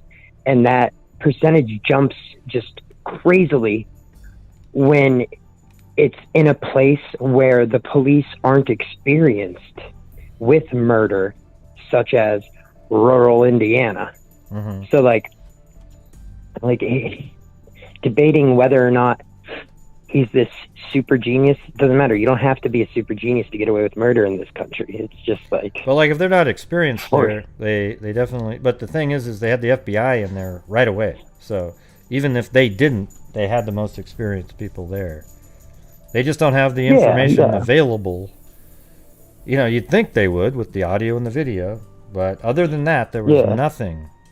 I mean, so little, not nothing, but very little. I think that would. Oh, go ahead.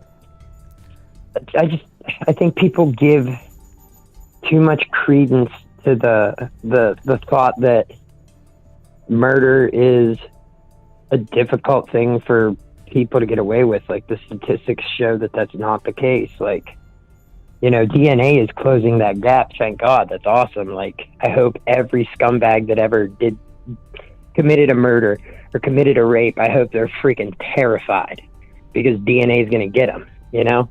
But, like, the statistics say that it's really not as difficult as people think to get away with murder.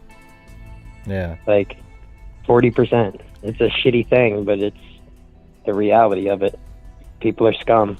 But, the other comment I wanted to make was, I see that there's like 500 some people in there, and I was curious if all 500 of those people listened to the deep dive podcast that Gray Hughes and Mike Morford made about Delphi called Singing the Crime Delphi, available on Spotify, iTunes, yeah, we put it out Apple before Music. HLN. It was also Jess Betancourt. She actually is the writer of it. Yeah, I forgot her. Yeah, I've never talked to her, so I forgot about her. Yeah, but she was part of it, and it came out before. And it's actually, if you listen to all, right, Jennifer. But I could see that. Okay, and it wasn't 100 people. It's like 5. All right. If you watch all 7 parts, you'll get to know the whole case. It's not a sensationalistic thing. It just kind of goes through from the day it happened all the way through investigations and everything. Right? Dude, it was so good. Like, especially when it came out originally, like the interviews, like at that point, they were the best interviews you could find. Like there's some amazing interviews. Like the interview with Kelsey, like just, it was a fantastic podcast. Still to this day, I recommend that podcast to mad people. When they want to know more about Delphi, I tell them, listen to all the episodes of Scene of the Crime and you'll know everything you need to know. Yeah. Don't just go type Delphi into YouTube because you'll come away thinking aliens did it. Yeah, and we didn't have the same. See, here's the thing. What happened in the Delphi podcast that we did, Scene of the Crime Delphi, we signed up with this company was going to go out and promote what we were doing, and they didn't do it. They were just absolutely, it was unbelievable. They didn't realize, they were the people that we've been talking about. They didn't know anything about the Delphi case. They didn't realize that it was a big case, so they just didn't do it. And so we took back the ownership of it and just sort of released it and found any ads or whatever we could do ourselves. And, it was a great podcast. We were the ones that got the information that the crime scene was really odd. Very strange. It would have been great if he had told us about the signatures. So that would have been, that would have actually been a big deal. But he didn't say that. He said the crime scene was very odd. But then he even said, well, a lot of crime scenes are odd. Right. Well, if this podcast is a revelation to anybody, if like they did not know that this podcast existed, might I throw out another podcast suggestion? 3 Men in a Mystery, Mr. Gray Hughes, John Lorden, and Mike Morford. Another amazing podcast. Every episode is phenomenal. So, anyone that didn't know about the podcast, listen to them. It's worth your time. Yeah. Awesome. That's all. Just wanted to call and harsh everyone's evening by throwing out that whole 40% of murders don't get solved, and then do an unasked commercial for your podcast, because they're good podcasts. I just wanted to throw them out there in case people didn't know. They're pretty good. I mean, I thought they were. The Delphi one's awesome. That one. Yeah, and then great. I thought like the one Allison Watterson was good. It was interesting. Yeah, the Beasley case one was amazing. I loved that one. Yeah. We'll probably do one again at some point, but hard to know. Hey, look at Sabrina Rodriguez showed up. Well, I can't wait to hear it. My lady beeped in while I was talking, so I don't want to deal with that. So I'm gonna get off here and I'm gonna call her. All right. Well. So have a good night. Have a good one. Thanks, man. All right. Bye. Sure, bye.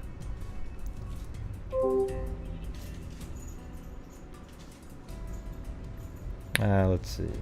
There was another caller, but they hung up. But I'm sure it was the troll trying again. And that's unfortunately why we missed the start of Cairo's call, because I have to monitor the calls. But yes, if you can find the video where... I have seen the flannel shirt guy on a video. But if you can find where he literally says, oh yeah, I saw the killer, let me know. I'd like to see it. And then at least we can check that box off.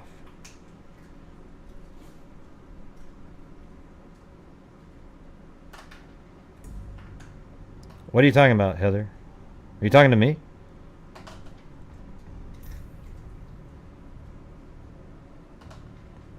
What am I contradicting? Are you talking to me or somebody else?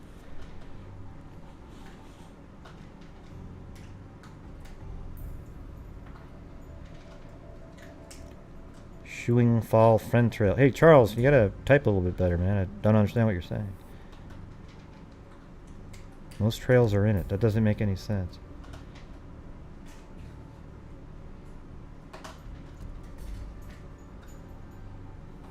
I have a question in a super chat. Oh, personally, I believe the killer is still out there. Hey, Sabrina Rodriguez. I don't know how they really came out with sketches, but he is out there still. I love you, Gray. Sabrina Rodriguez with little baby Santiago. I don't see the question. Sorry. Oh, wait, up here. Kristen Cure. Do you think BG possibly participated in search? Well, I mean, you know, possibly, sure. I mean, it's possible. I can't say it's impossible. Kristen Cure. Yeah, I saw it. I got it. I found it myself. Thanks.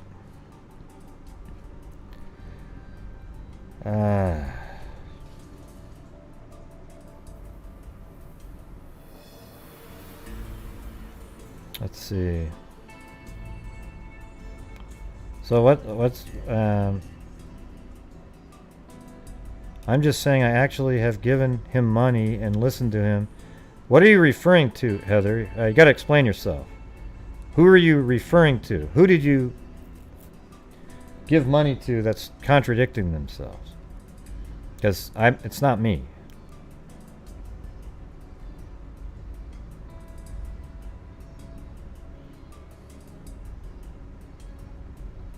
I say the same thing. My opinions, you know, I've developed new opinions, you know, with new press conferences and stuff, but it's pretty much the same.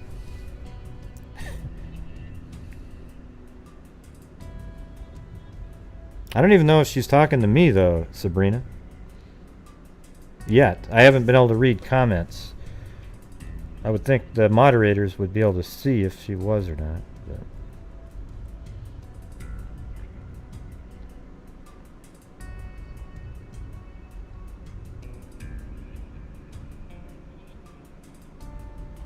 Or, maybe she's talking about a different channel.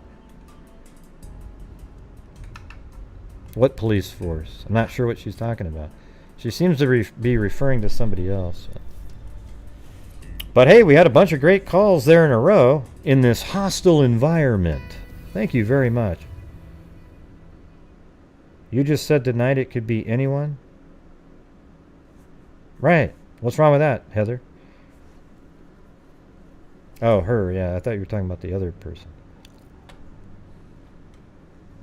I don't even know what she's talking about.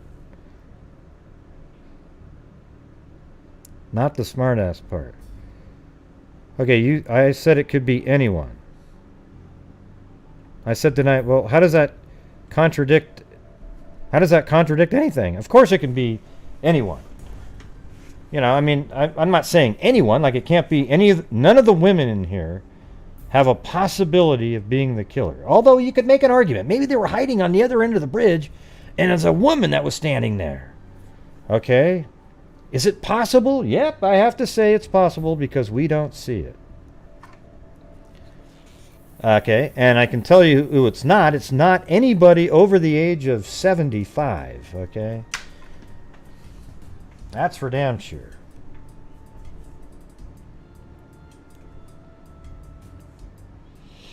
Yeah, every once in a while, I don't know what Heather's doing in here. I'm not sure what she's talking about. Okay, so now she's saying it was not to me, she's saying. I have no clue who she's talking about. You guys figure out who Heather's talking to there. I have no idea. All right, 707. 707. Hello? Oh, boy. Can you hear me, Grace? I can hear you. Oh, boy, yes, it's more. Oh, God. Yeah, What's sorry. going on? You know how I do hate to call on this night. Yeah. But one of my coworkers was listening, maybe it was an hour and a half ago. Someone was thinking that perhaps those two girls would have been killed using a gun. Wait, what was that? Are you asking me a question? Someone had been speculating, out of speculation, that those two little girls were killed with a gun. And, yeah, I don't think they were. We're coming back from here saying that you would have heard the gun because it was cold and it was clear, and the sound of that gun would have traveled for probably a mile, if not more. Yeah, I don't think they were shot with the gun. I think that there was a gun used to control them. Right. Something else Most was used definitely. to kill them. But to kill them, unfortunately, I think it probably would have been a mercy had they used the gun, but no. I don't think one was ever fired up there. Right. Which is madness. Yeah. So, yeah, that's basically what I wanted to call about. The other thing is calling about was, I keep trying to incent people and to bring attention still to the case with that reward. I think the reward is lovely if you're trying to, someone who's alive and you want to, recover them. But by now, someone would have given this man up, if not for the money, but at the beginning of the crime, just out of common human decency. It's past money now. You just don't have someone out there either knows, has enough human decency to, flip on someone, or B, no one knows, and that you could put $1 million on that bounty or reward or whatever, So it's just like, get over that. It's kind of false advertising in a way, and give information someone can chew on a little bit. Yeah. Yeah, having that press. What annoyed me was, they had the press conference in it, the last one when they upped the reward the last time, and it was like new Delphi information or whatever, which made me, click on the whole thing, and then to find out the only thing they were announcing is they were going to bump up the bloody reward. I was thinking, well, excuse me, that's sort of like it. Well, I could give an example, but it's sort of like building up to something, and then you're immediately disappointed, and that's not really good way for people to maintain your attention. If you're like you and I, it's sort of like, well, it's another one of those reward things, so I'm going to go, and ignore it. And I'm maybe unique on my poor opinion of rewards. I just don't. I think that they're just numbers, and I don't know of anyone who's ever claimed a really decent reward. I dare anyone, if you tell me someone who's actually in the States actually claimed a reward for turning someone in for doing something heinous, it would be absolutely brilliant, because I would go fund a bunch of rewards. Yeah. I mean, that would be the brilliant thing. If you could catch a heinous person simply because you put a $300,000 reward on their head for something like Delphi, no, you're not. You're not having a manhunt. You're having an investigation. See, and that's what I was trying to say. If you've got two escaped prisoners, you know who they are. Like when the woman let the two murderers out and had the bloodhounds on them. That's it. That's when you use a reward. If you're doing a manhunt, if you're looking for information, why are you having a reward for that? Yeah. I don't know. Yeah, I just don't. I just don't like them. I don't think rewards work very well, actually. No. Yeah. No. Rewards give more attention to a case, but they don't. You can even look it up. They don't really do much. Why is it? I mean, the reward on this one's like 200 and something thousand. Why hasn't it done anything? Nothing. It won't. Yeah. They don't work. That's why. I think most people just come forward when they see and know who the killer is. Exactly. You're going to do it either out of common human decency, you know, or maybe self-preservation, because you don't want the killer knowing that you can perhaps identify them. Just running around. I would a person in just to save my own health, if not to be decent.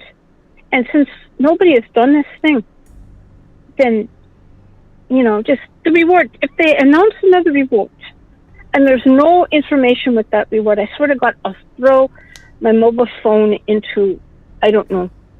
If I had a volcano, I would do that, because it's ridiculous. It's gotten silly. You know, like Lady Gaga, the only time it's ever worked was when Lady Gaga put $500,000. For the dogs? That's how rewards work. Yeah, she put $500,000, and she got the dogs for the $500,000. Plus they were dogs. That's what she used for them. Yeah. Pardon? Well, plus they were dogs. They were French bulldogs. Yeah, they were French bulldogs. Well, yeah, I don't really care what kind they were, but yeah, it's cool that they were just dogs. So people were like, "Oh, cool! I'll get the reward money for this. I won't get, no, it's not a big deal." Like they probably didn't think didn't make them nervous to turn them in for that.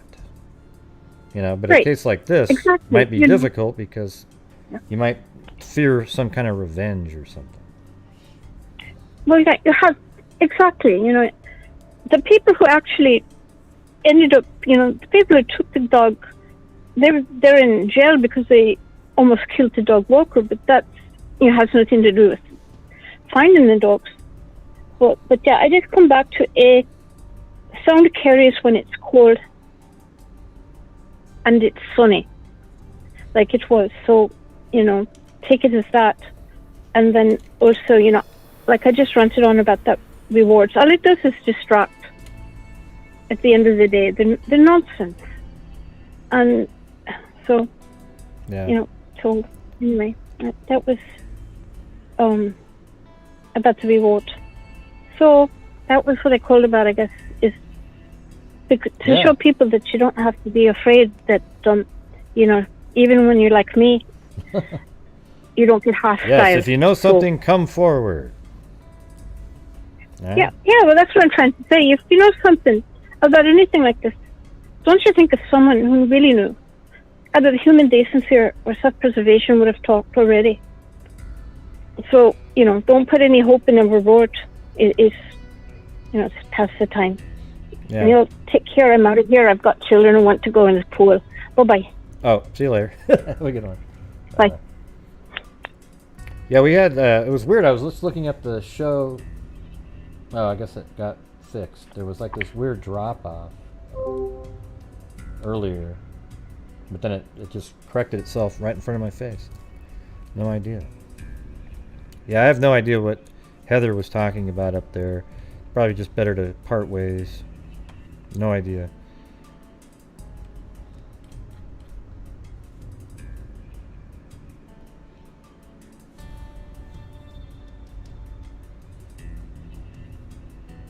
Yeah. And you guys should have, of all the people, she was the one that you guys should have been deleting. Man, or at least timed out or something. Whew. Crazy. Alright, well, I don't have any other callers now. I think we had a pretty good night of callers, 2 hours, 45 minutes. If anybody else wants to call in, feel free to do so. If the call doesn't come in 5 minutes, though, we'll call it a night. Yeah, but if you know who the killer is, the Delphi suspect, go ahead and... Well, you think they were funny, Jennifer. I'm not sure if that actually has the humor value that you might think. Okay, we'll have to go back and we'll critique your jokes later, okay? We'll scroll through and... Fun to sit next to you during the trial. Yeah, I would definitely figure out a way to get there for that one. I'll tell you that.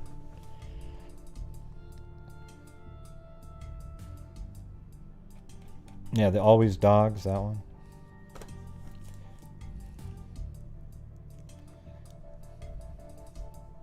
Thank you.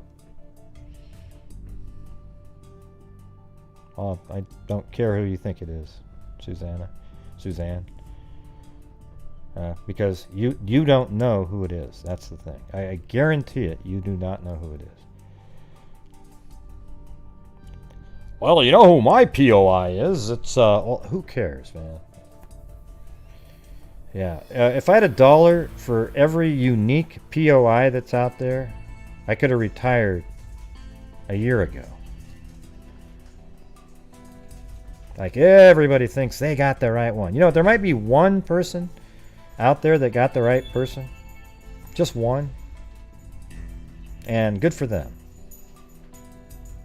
But I would almost say it was luck, unless they actually knew the person and knew the voice and then turned them in. It's not going to be any... Because, you know, these people that go, well, you know who I think it is. I know it is. When the case is finally solved and it's not the person, you're not going to come forward and say, man, I was a total idiot. I was off the whole time. That would never happen, I bet.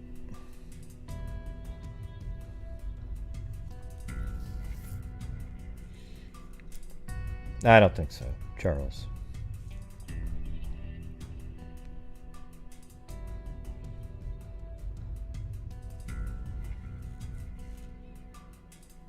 I can see all the comments all the way up there.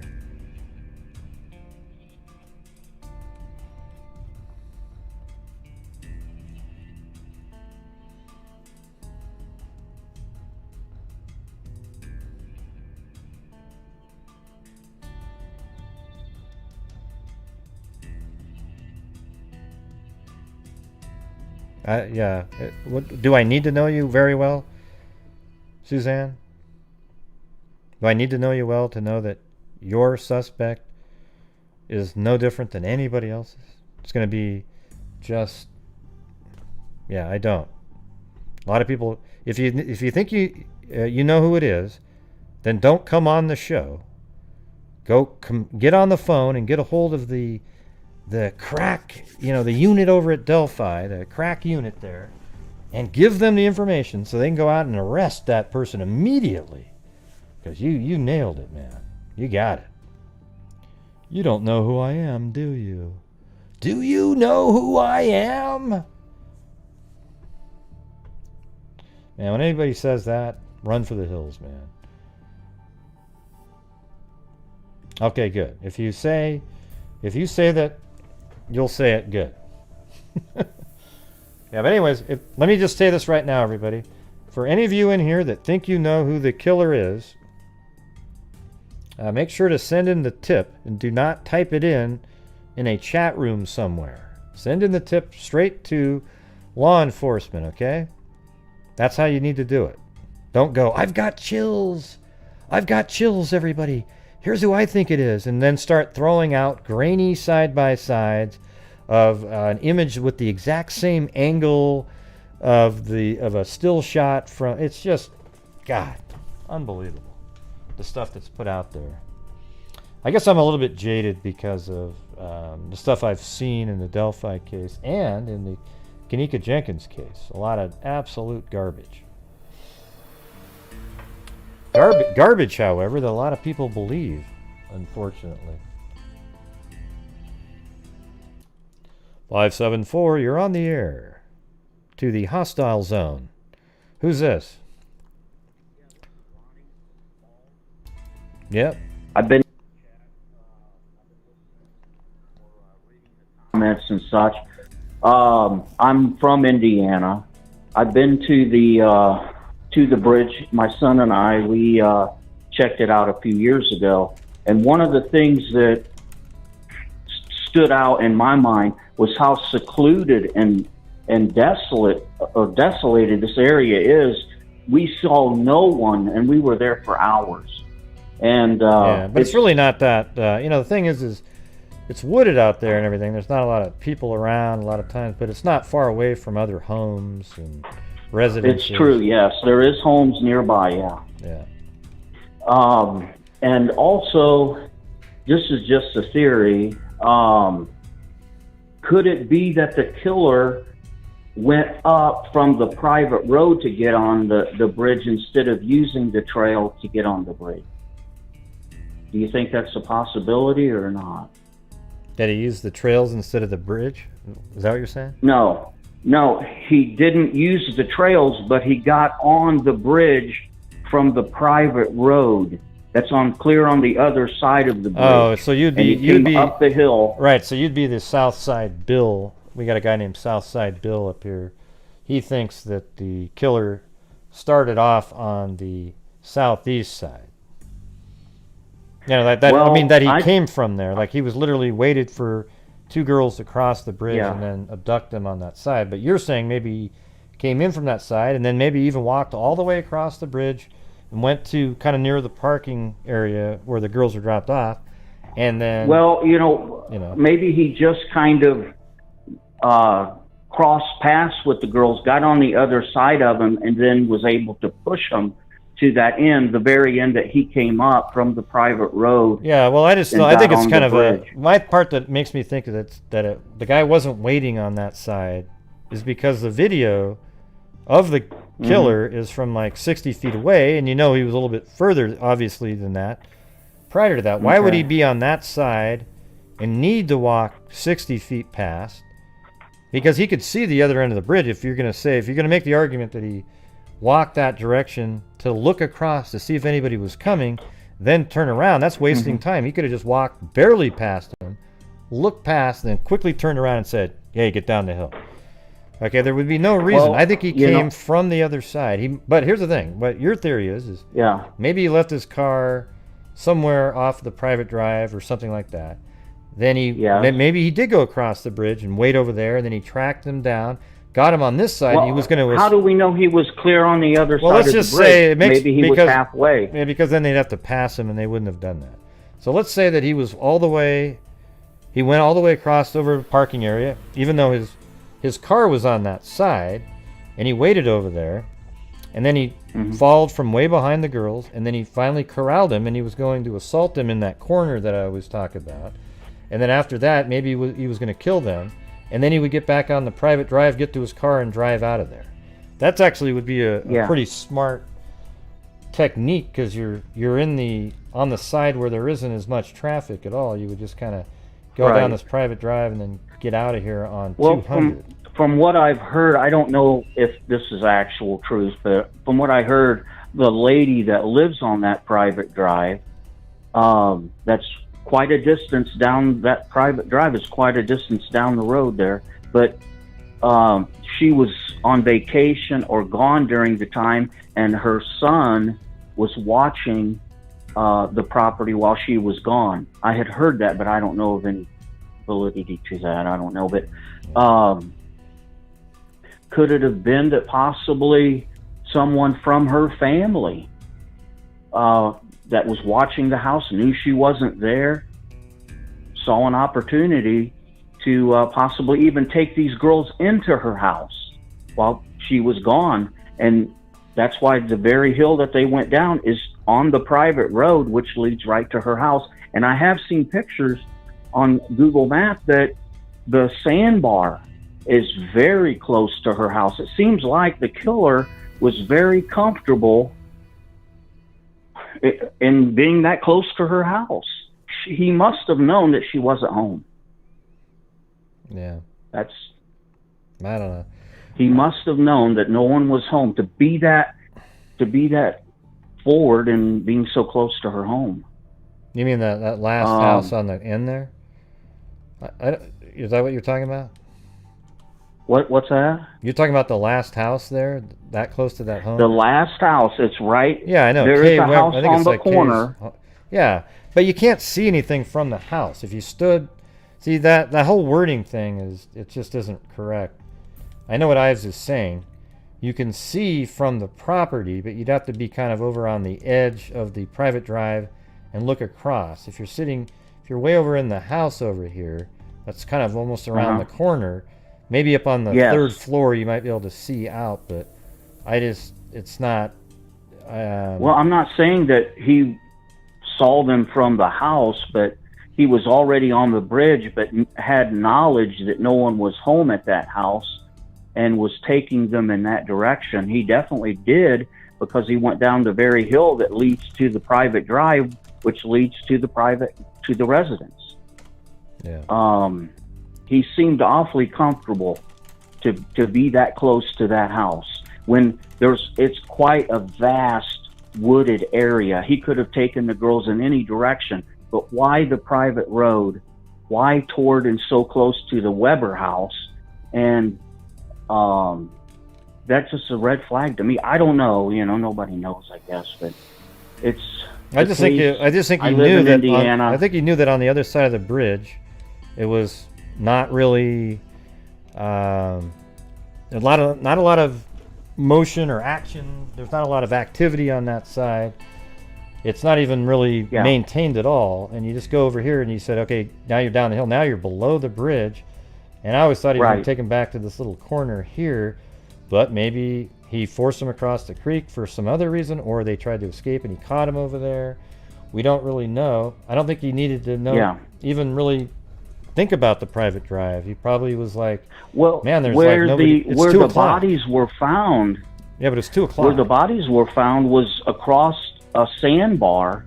Yeah, I know. I'm the one who pointed that out to people. To the Weber house. Yeah, the sandbar was part of my original flow theory that I put out on February 22nd, 2017. That's why everybody refers to it now. Although, it was so obvious, but that's why people mention it.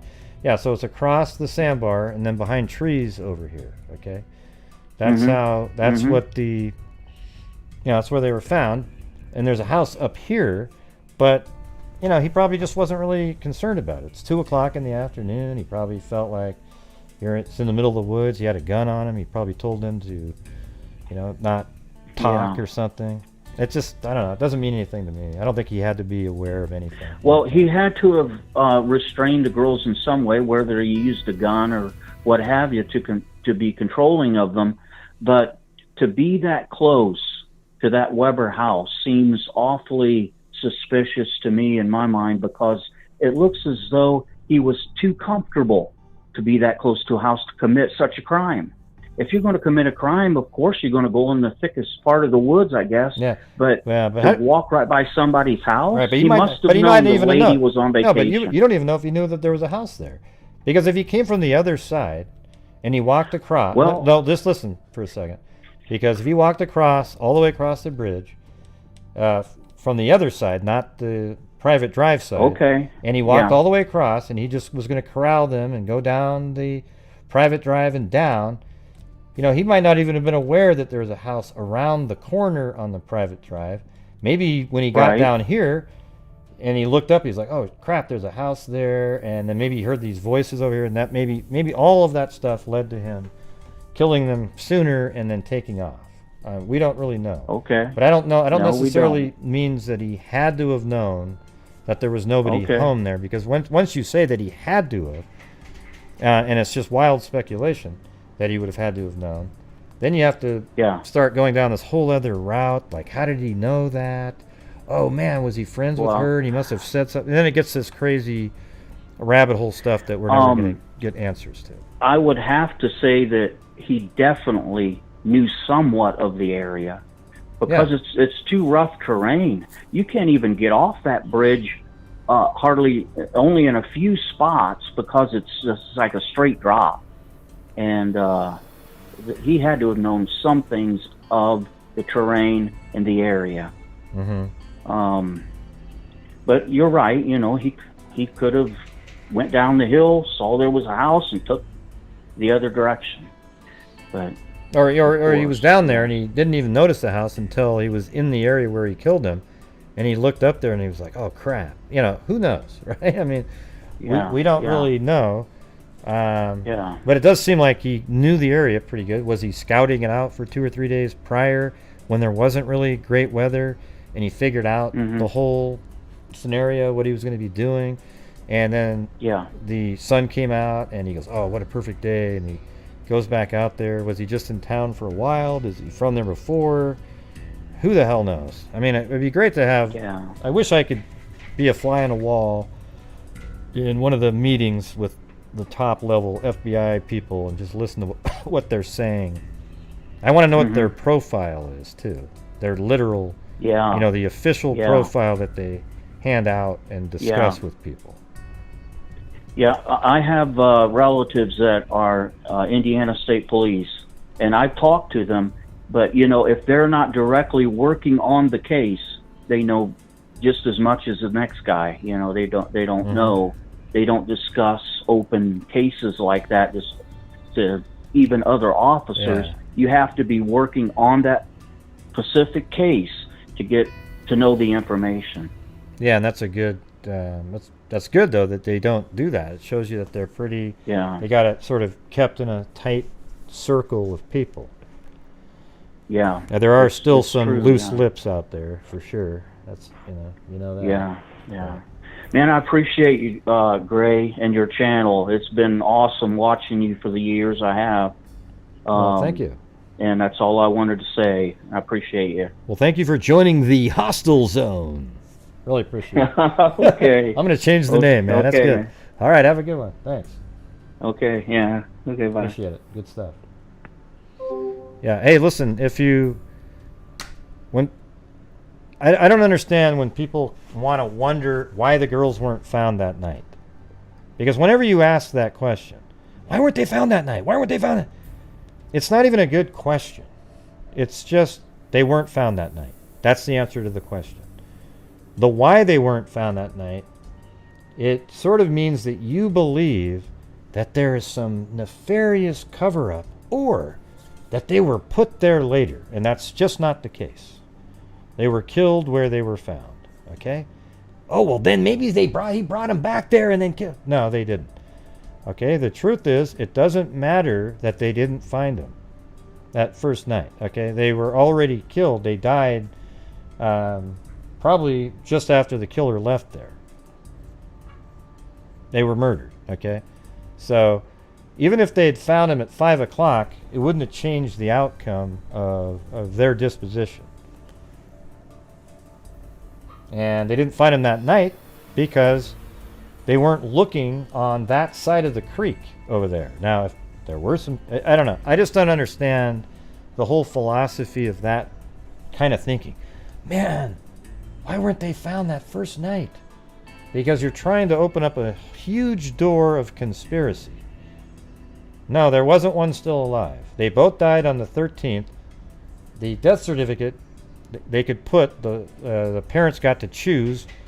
Anna chose the 14th, the day they were found, and Libby's grandparents, I call them parents, decided the 13th. So that's been debunked for so long, it's hard to believe that people are still...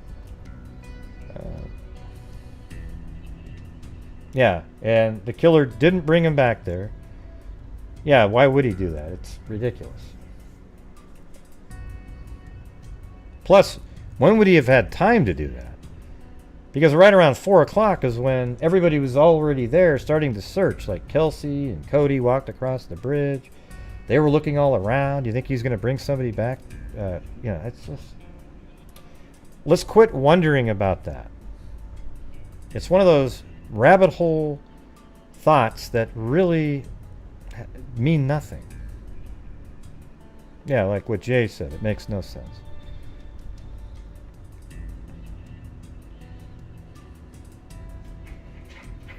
Yeah, it was crazy. There was tons of people there. He was hiding behind trees at all moments. Yeah, it's just definitely something that's not something that anybody should be concerned about. Why weren't they found the first night? Well, they weren't. Sometimes things just happen the way they happen. There doesn't always have to be a nefarious reason behind it to then lead to 1,000 different conspiracy stories.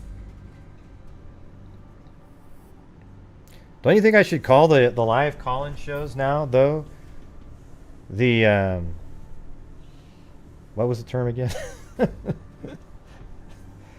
The hostile zone. That'd be awesome. Have like this, the word hostile zone. What do you think? What do you think, Gen H? call it the hostile zone and then have like flames burning up the word hostile. Just oh yeah, because I was told tonight that it's so hostile. Yeah, it's good stuff.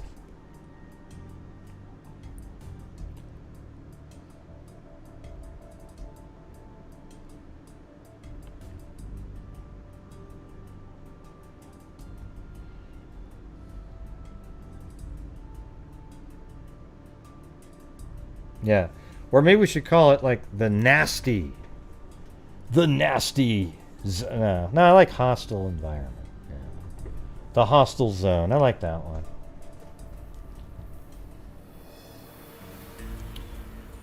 What are you talking about, Jennifer? I don't know what you're talking about. Let's see. Yeah, just have like, there's a new call.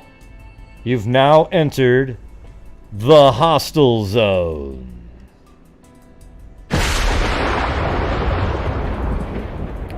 Oh, you don't want to do that, Zozo? You don't want to do the hostile zone?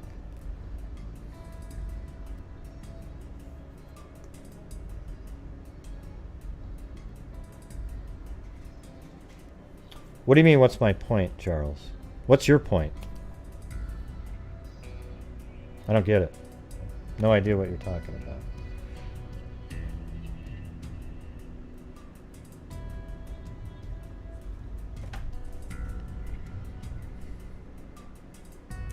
Oh yeah, use the danger zone? Yeah. From like Top Gun? Oh, the dangers. Nah, danger zone, I don't know. I like hostile.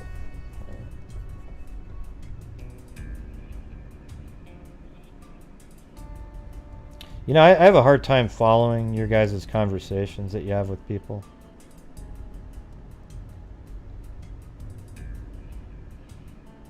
Like, you throw out one-word sentences. It's not even a sentence, it's just one word.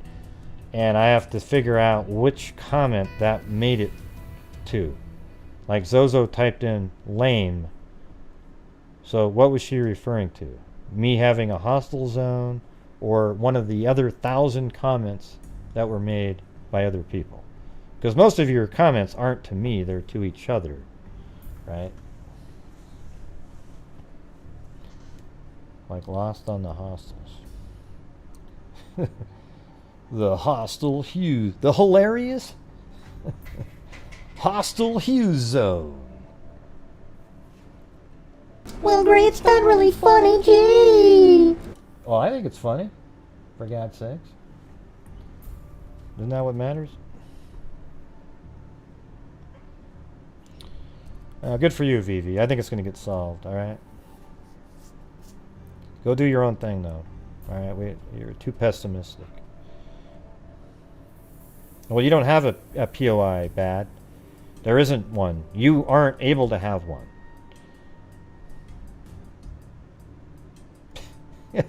There you go. My POI safe space has been infiltrated. Ah, there you go. That's a long title, though. I don't know if that would work.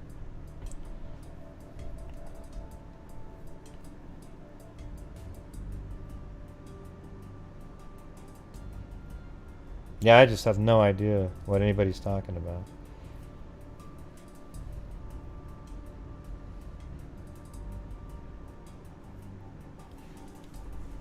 There you go. You've entered. It'd be like this. You've entered the hostile zone.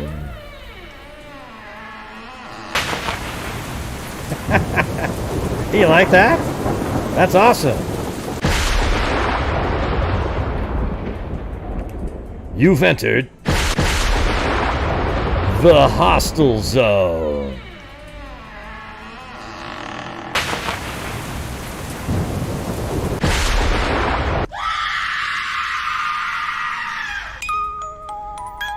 Yes, if you enter the hostile zone, you'll find yourself having to defend your wacky, crazy conspiracy theories.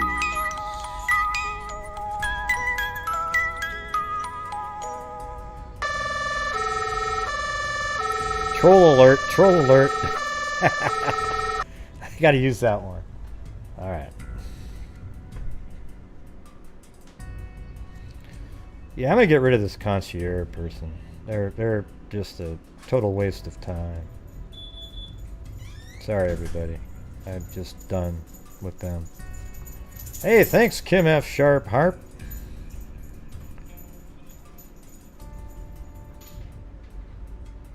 They only show up on Delphi nights, too. It's like they don't give a damn about any other case that ever existed. I got a text message saying that, God, Gray, your show's so hostile and makes it so people don't want to call in. Hey, I wasn't hostile, and I never am, really rarely to callers, unless they're a troll that call in. Every time somebody calls in, we have a conversation. Unless they start, if they start going down a accusatory tone of people out there, that are not the killer, then of course I'm going to say, come on. But it's ridiculous. All right, let's just. I gotta start weeding out some of this. I gotta get. It's never gonna get solved. I don't like that. You get these people that they're just doing the shock negativity stuff. It's not really. This is my opinion. This is why I don't think it's just. Ugh. So yes, I feel good. I'm now. Oh yeah. By the way, if you believe Sandy Hook is fake, please unsubscribe immediately. Thank you. That usually gets rid of a few of the troll types.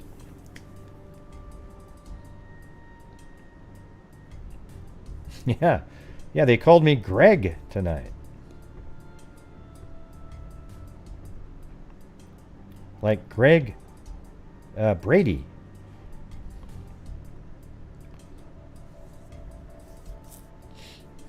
Now I bring up Sandy Hook for the purge moments. It allows me to get rid of people that are just really dumb. What do you mean, Gray? What about the girl with the brown hair? I saw it. It was just crisis actors. I saw them all. Well, what about the 23 parents that had to bury their kids? Those are all fake graves, Gray. What do you mean they're fake graves? What did they do with the kids? Well, they all gave them millions of dollars to set them up in other places. Well, how come the parents still live where they are?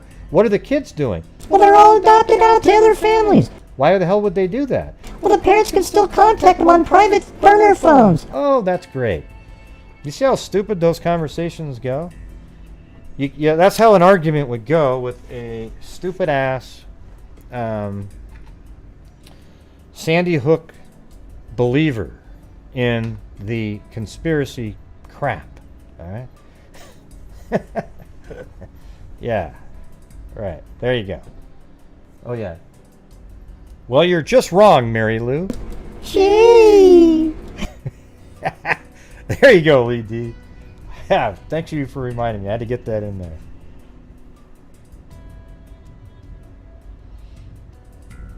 Oh, God. Oh, jeez. Here we go. Probably in the kill zone, Dylan. Yeah, whenever you hear somebody say kill zone related to this case, they are to be not listened to ever again. All right? The kill zone. Give me a break.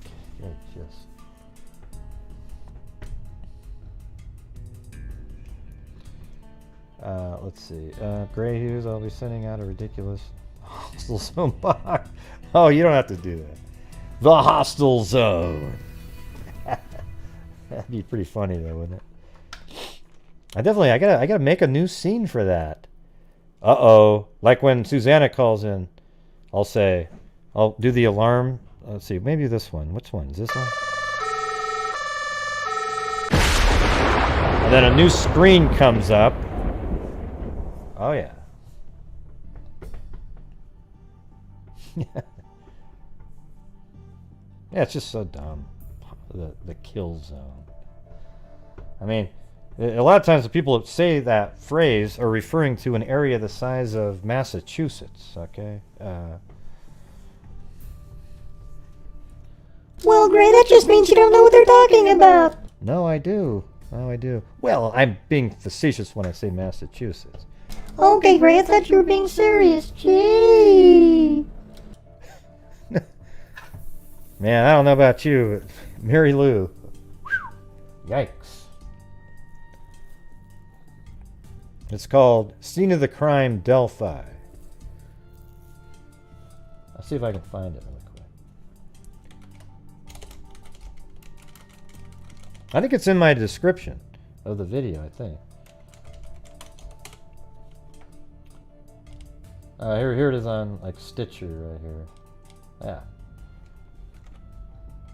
There's a link right there. Take you right to it.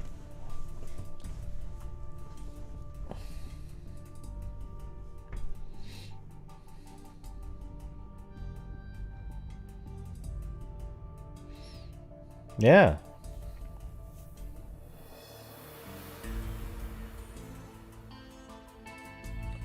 Yeah, and hey, thanks, Linda Howe, earlier for your what do you call it, cat eye donation by Linda Molden Howe of the Cattle Mutilations and Crop Circles. Yeah, do you need to go to bed, Zozo? Is that what you're saying? I mean, it was lame anyway, so. Cool, the Milster. Glad you like it.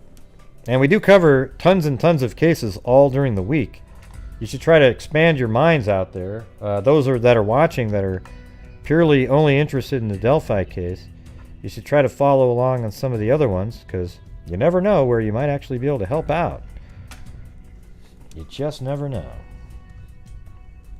And you can follow along while we are funding some really cool work out there in the genealogy world with Identifinders and Dr. Colleen Fitzpatrick.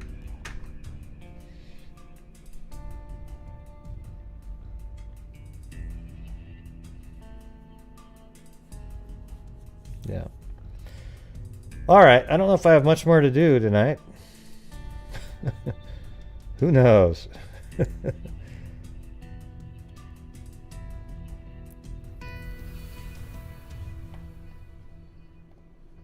I think everybody called in that was going to call in. The troll tried a couple more times, but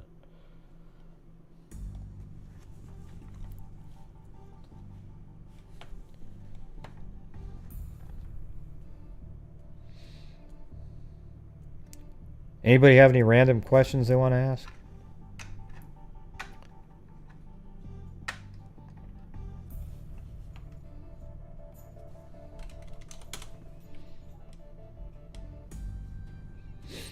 Oh, by the way, I was saying earlier, my brother wrote a book, and he got published in March. I think I'm going to buy it. It'd be cool if you guys, if people bought it. I'm just literally saying this because it's his first book, and my dad, who is a voracious reader, said he said he couldn't believe it. It was a great, he was talking about how talented my brother is. My brother, he really is. He's like kind of like an Einstein type person. MacGyver, whatever, that can do anything. But it's called, let's see, On Earth's Altar. It's a really cool name.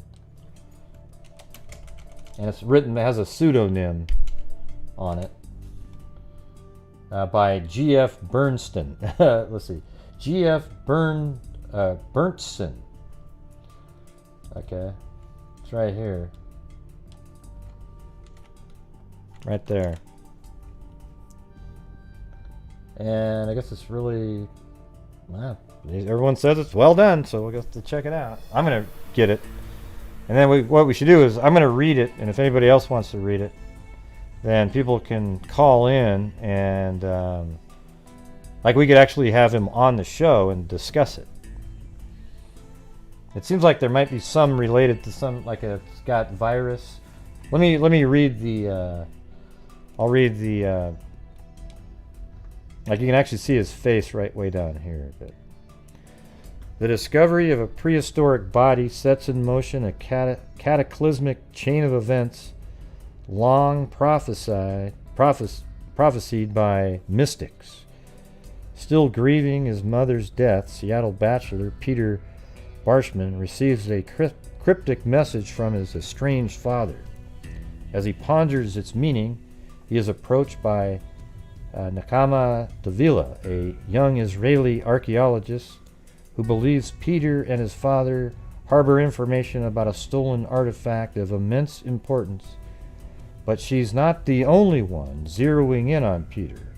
When assassins strike, the two of them are thrust into a deadly game of cat and mouse where the only hope for survival is finding the artifact before the killer finds them. Tinkering away in his basement laboratory, former CDC virologist R.K. Brisling receives an urgent phone call. The Vice President of the United States is dead and Congress wants to know why. Dragged out of semi-retirement to investigate, Brisling returns to the CDC in Atlanta, where he confronts his tragic past and looming viral outbreak beyond his wildest fears. When Brisling traces the outbreak to its unlikely source, he uncovers an astonishing link between the virus, the artifact, and the mystic's prophecy, a link that could shape the future of human civilization. Yeah! Boom! There we go. All right. So that's sort of like the treatment, I guess, of the book, you know, like a description of it. So I'm going to have to check that out. What are you talking about, Serene Sapphire? It's a fictional book. It's just I just explained it to you.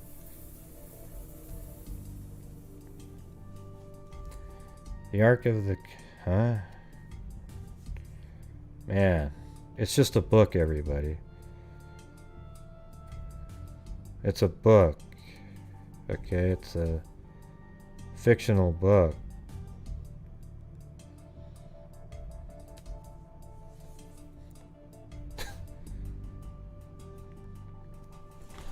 Alright, everybody. Now, I cover a lot of cold cases, Charm Fear. I cover cases that I rarely cover solved cases. I'd say that's like maybe 5% of what I cover. I cover cold cases, missing persons cases, and current cases in the news. So when you say Gray covers solved cases anyway, I don't know what that means.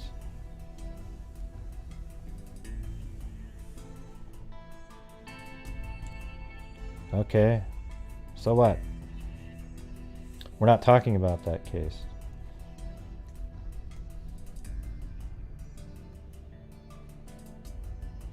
Yeah, I don't think it's has that in it at all. He's been working on this book for years because he gave me a rough draft of it like 4 years ago. And so it's just finally, you know, after massaging it over and over and getting it all right, he's published it. And I'm just telling you, if my dad thinks it's a great book, then man, that's pretty amazing because he reads like everything.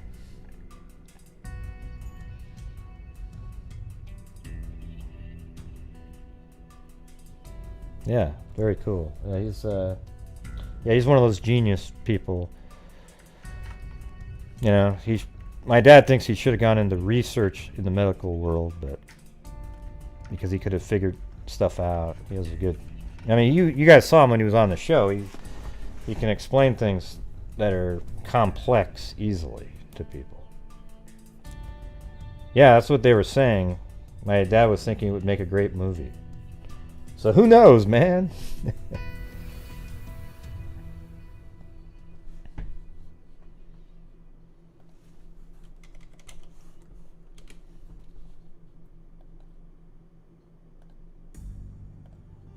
So if anyone else wants to go get the book, I have it ordered already. So maybe we can all read it. I don't know if you can get it signed. I don't know how that would work. I'm not selling books for him. They're like on a site.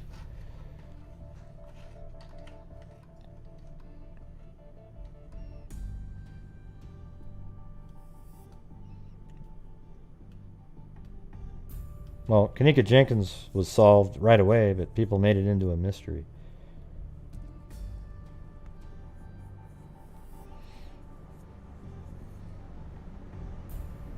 Oh, I see what you're saying. See, that's what I'm saying. If I can't see the whole conversation. Yeah, I don't know. I'd like to... The point that I like to do is cold cases and unsolved and missing persons, because I pasted it up there, Zozo. I just explained the whole thing. Those ones you can still help out on by getting the word out. The ones that are solved, they really don't help anybody. They're kind of... I mean, they're interesting, and maybe every once in a while you could cover those just for an interesting look and a perspective that might be different than other cases.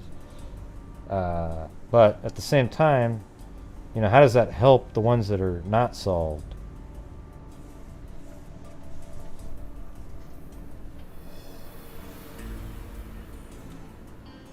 This is the book right here. I'll put it in the description of the show. Hold on.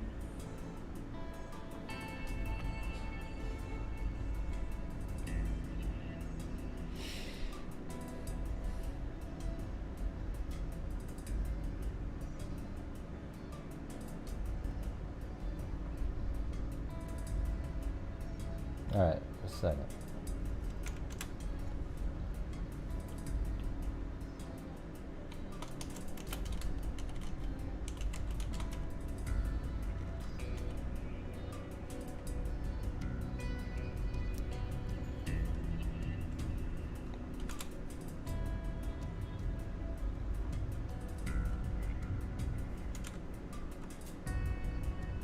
Alright, so the link's in the description, called On Earth's Altar.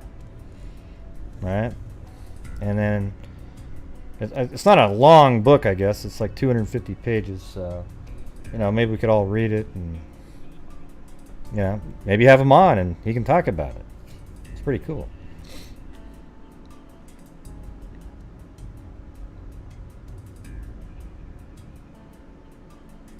Oh, he took years to write that book. I mean, years and years and years. Over time. I mean, he's a doctor, so he probably doesn't have time.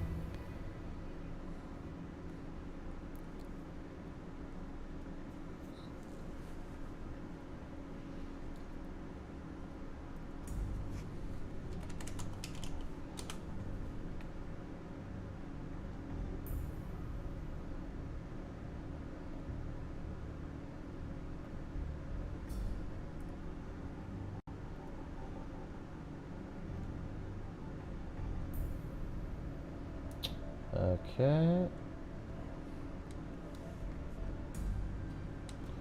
So thank you to Michelle Nicholas, Cindy Leon, Linda Howell, Laura Nelson, Crystal aka Beaver Gaming Sub Crystal, Zozo, Kathy Freidenmaker, El Sen, Being Nancy, CC, Jen Richards, Ria Mazzarone, Cindy Lynn, Georgina Skoliker, Cairo, Kathy Freidenmaker, Muse, Allie Kate, Scott Holland, Miss Marple, CC, Linda Howell, and then like S1868, Kristen Cure, Sabrina Rodriguez, Lynette Burns, Kim F. Sharp Hart,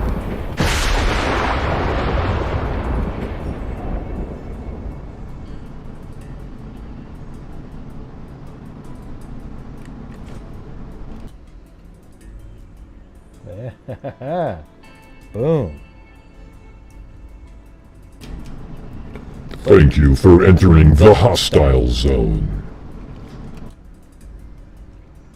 Oh, I got a new patron. Let's see. SSP134 Georgia. Thank you.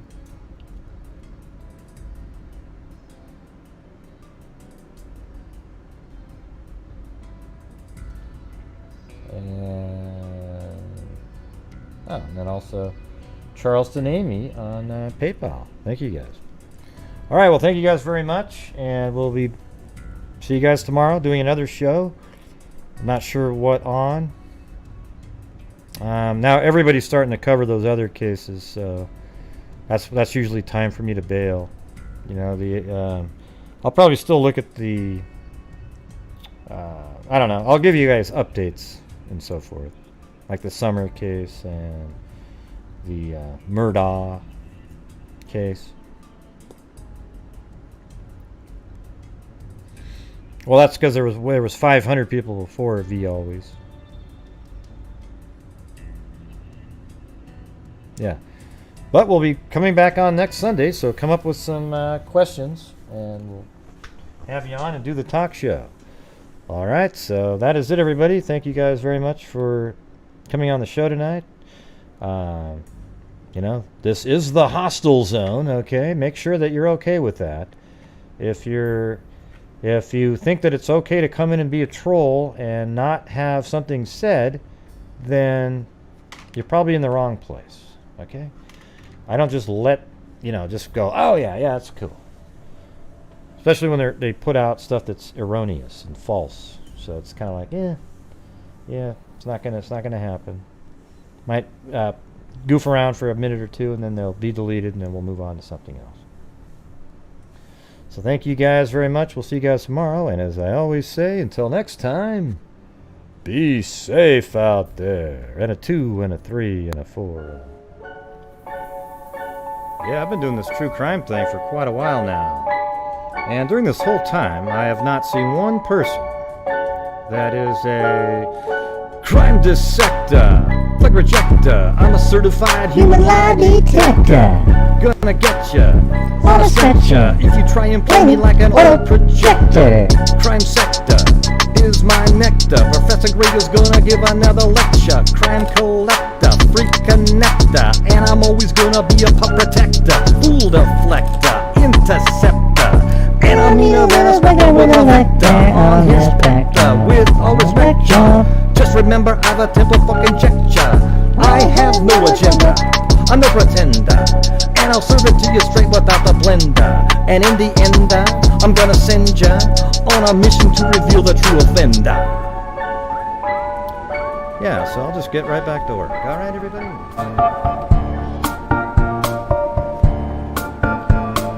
Yeah!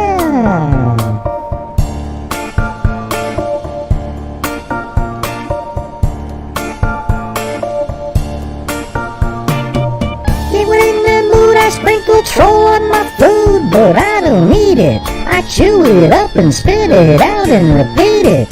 It's not a treat. The troll is beat. Just one of the ways that I defeat it. Staying in my groove when there's a troll on the move. Just takes a second to remove, 'cause every time I conclude, the troll is gonna lose. Nice try, lizard eye, I see you creeping on the sly. Why you think you're so fly? You're such a whiny cry. Battle me, you're gonna fry. Gonna send you out to mummify. Hey, pretty good, Mary Lou. I know, John Boy. Gee. Gee, what do you mean, gee? Well, it's not the normal way I said, but I just thought what you said was kind of weird, because of course I'm good at that one. Wow, you're so arrogant, Mary Lou. Well, I'm good. You know what I'm saying, buddy? Man, I don't know how you guys like that Mary Lou. She's not really that nice.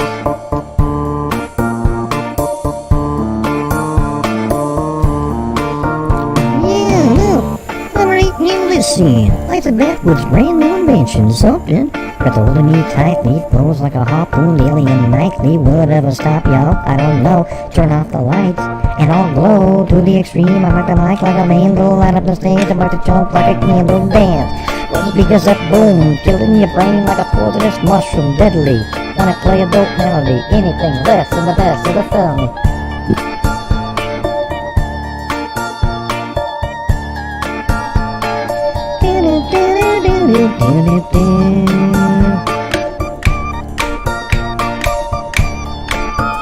Hey, look at that! Zozo put up their John Travolta. Look at that, John Travolta.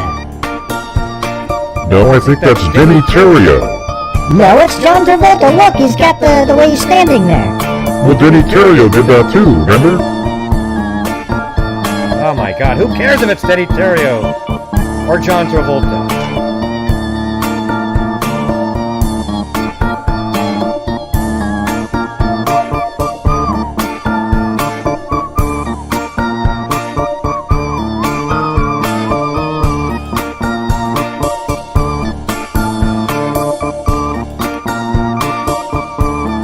Good night, Betty T. You live anywhere near Base Fjord?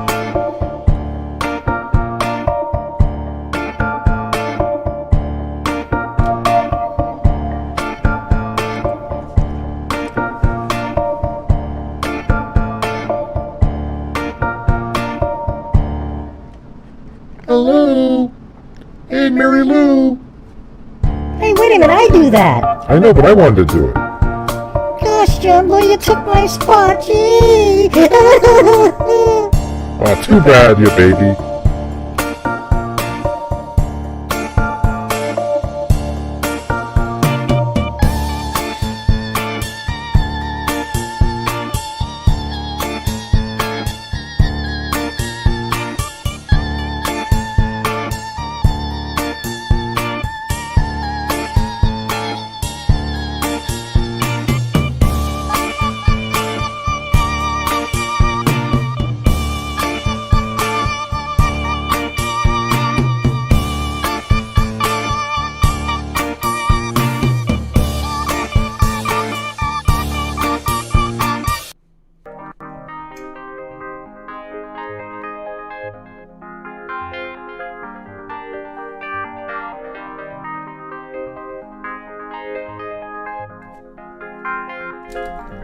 Hey, I like this one, Gray. I like when you're flying around in Utah. Yay!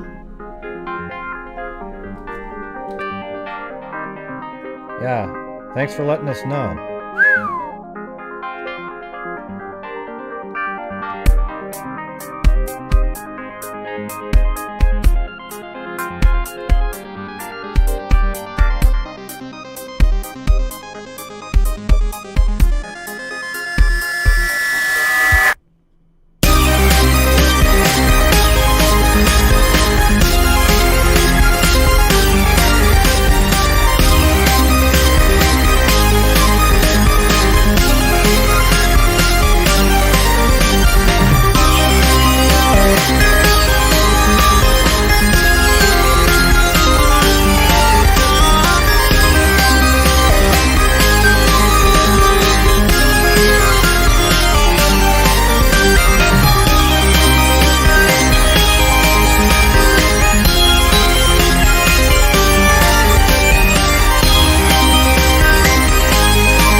Yeah. All right, everybody. Thank you all for showing up tonight. Thanks, V, always, for joining the Freak family. All right. So we'll see you guys tomorrow. And as I always say, again, until next time, be safe out there. What about me? Don't I get to say goodnight too? How would you give it a rest, Mary Lou? Gosh, John boy, you're so mean to me.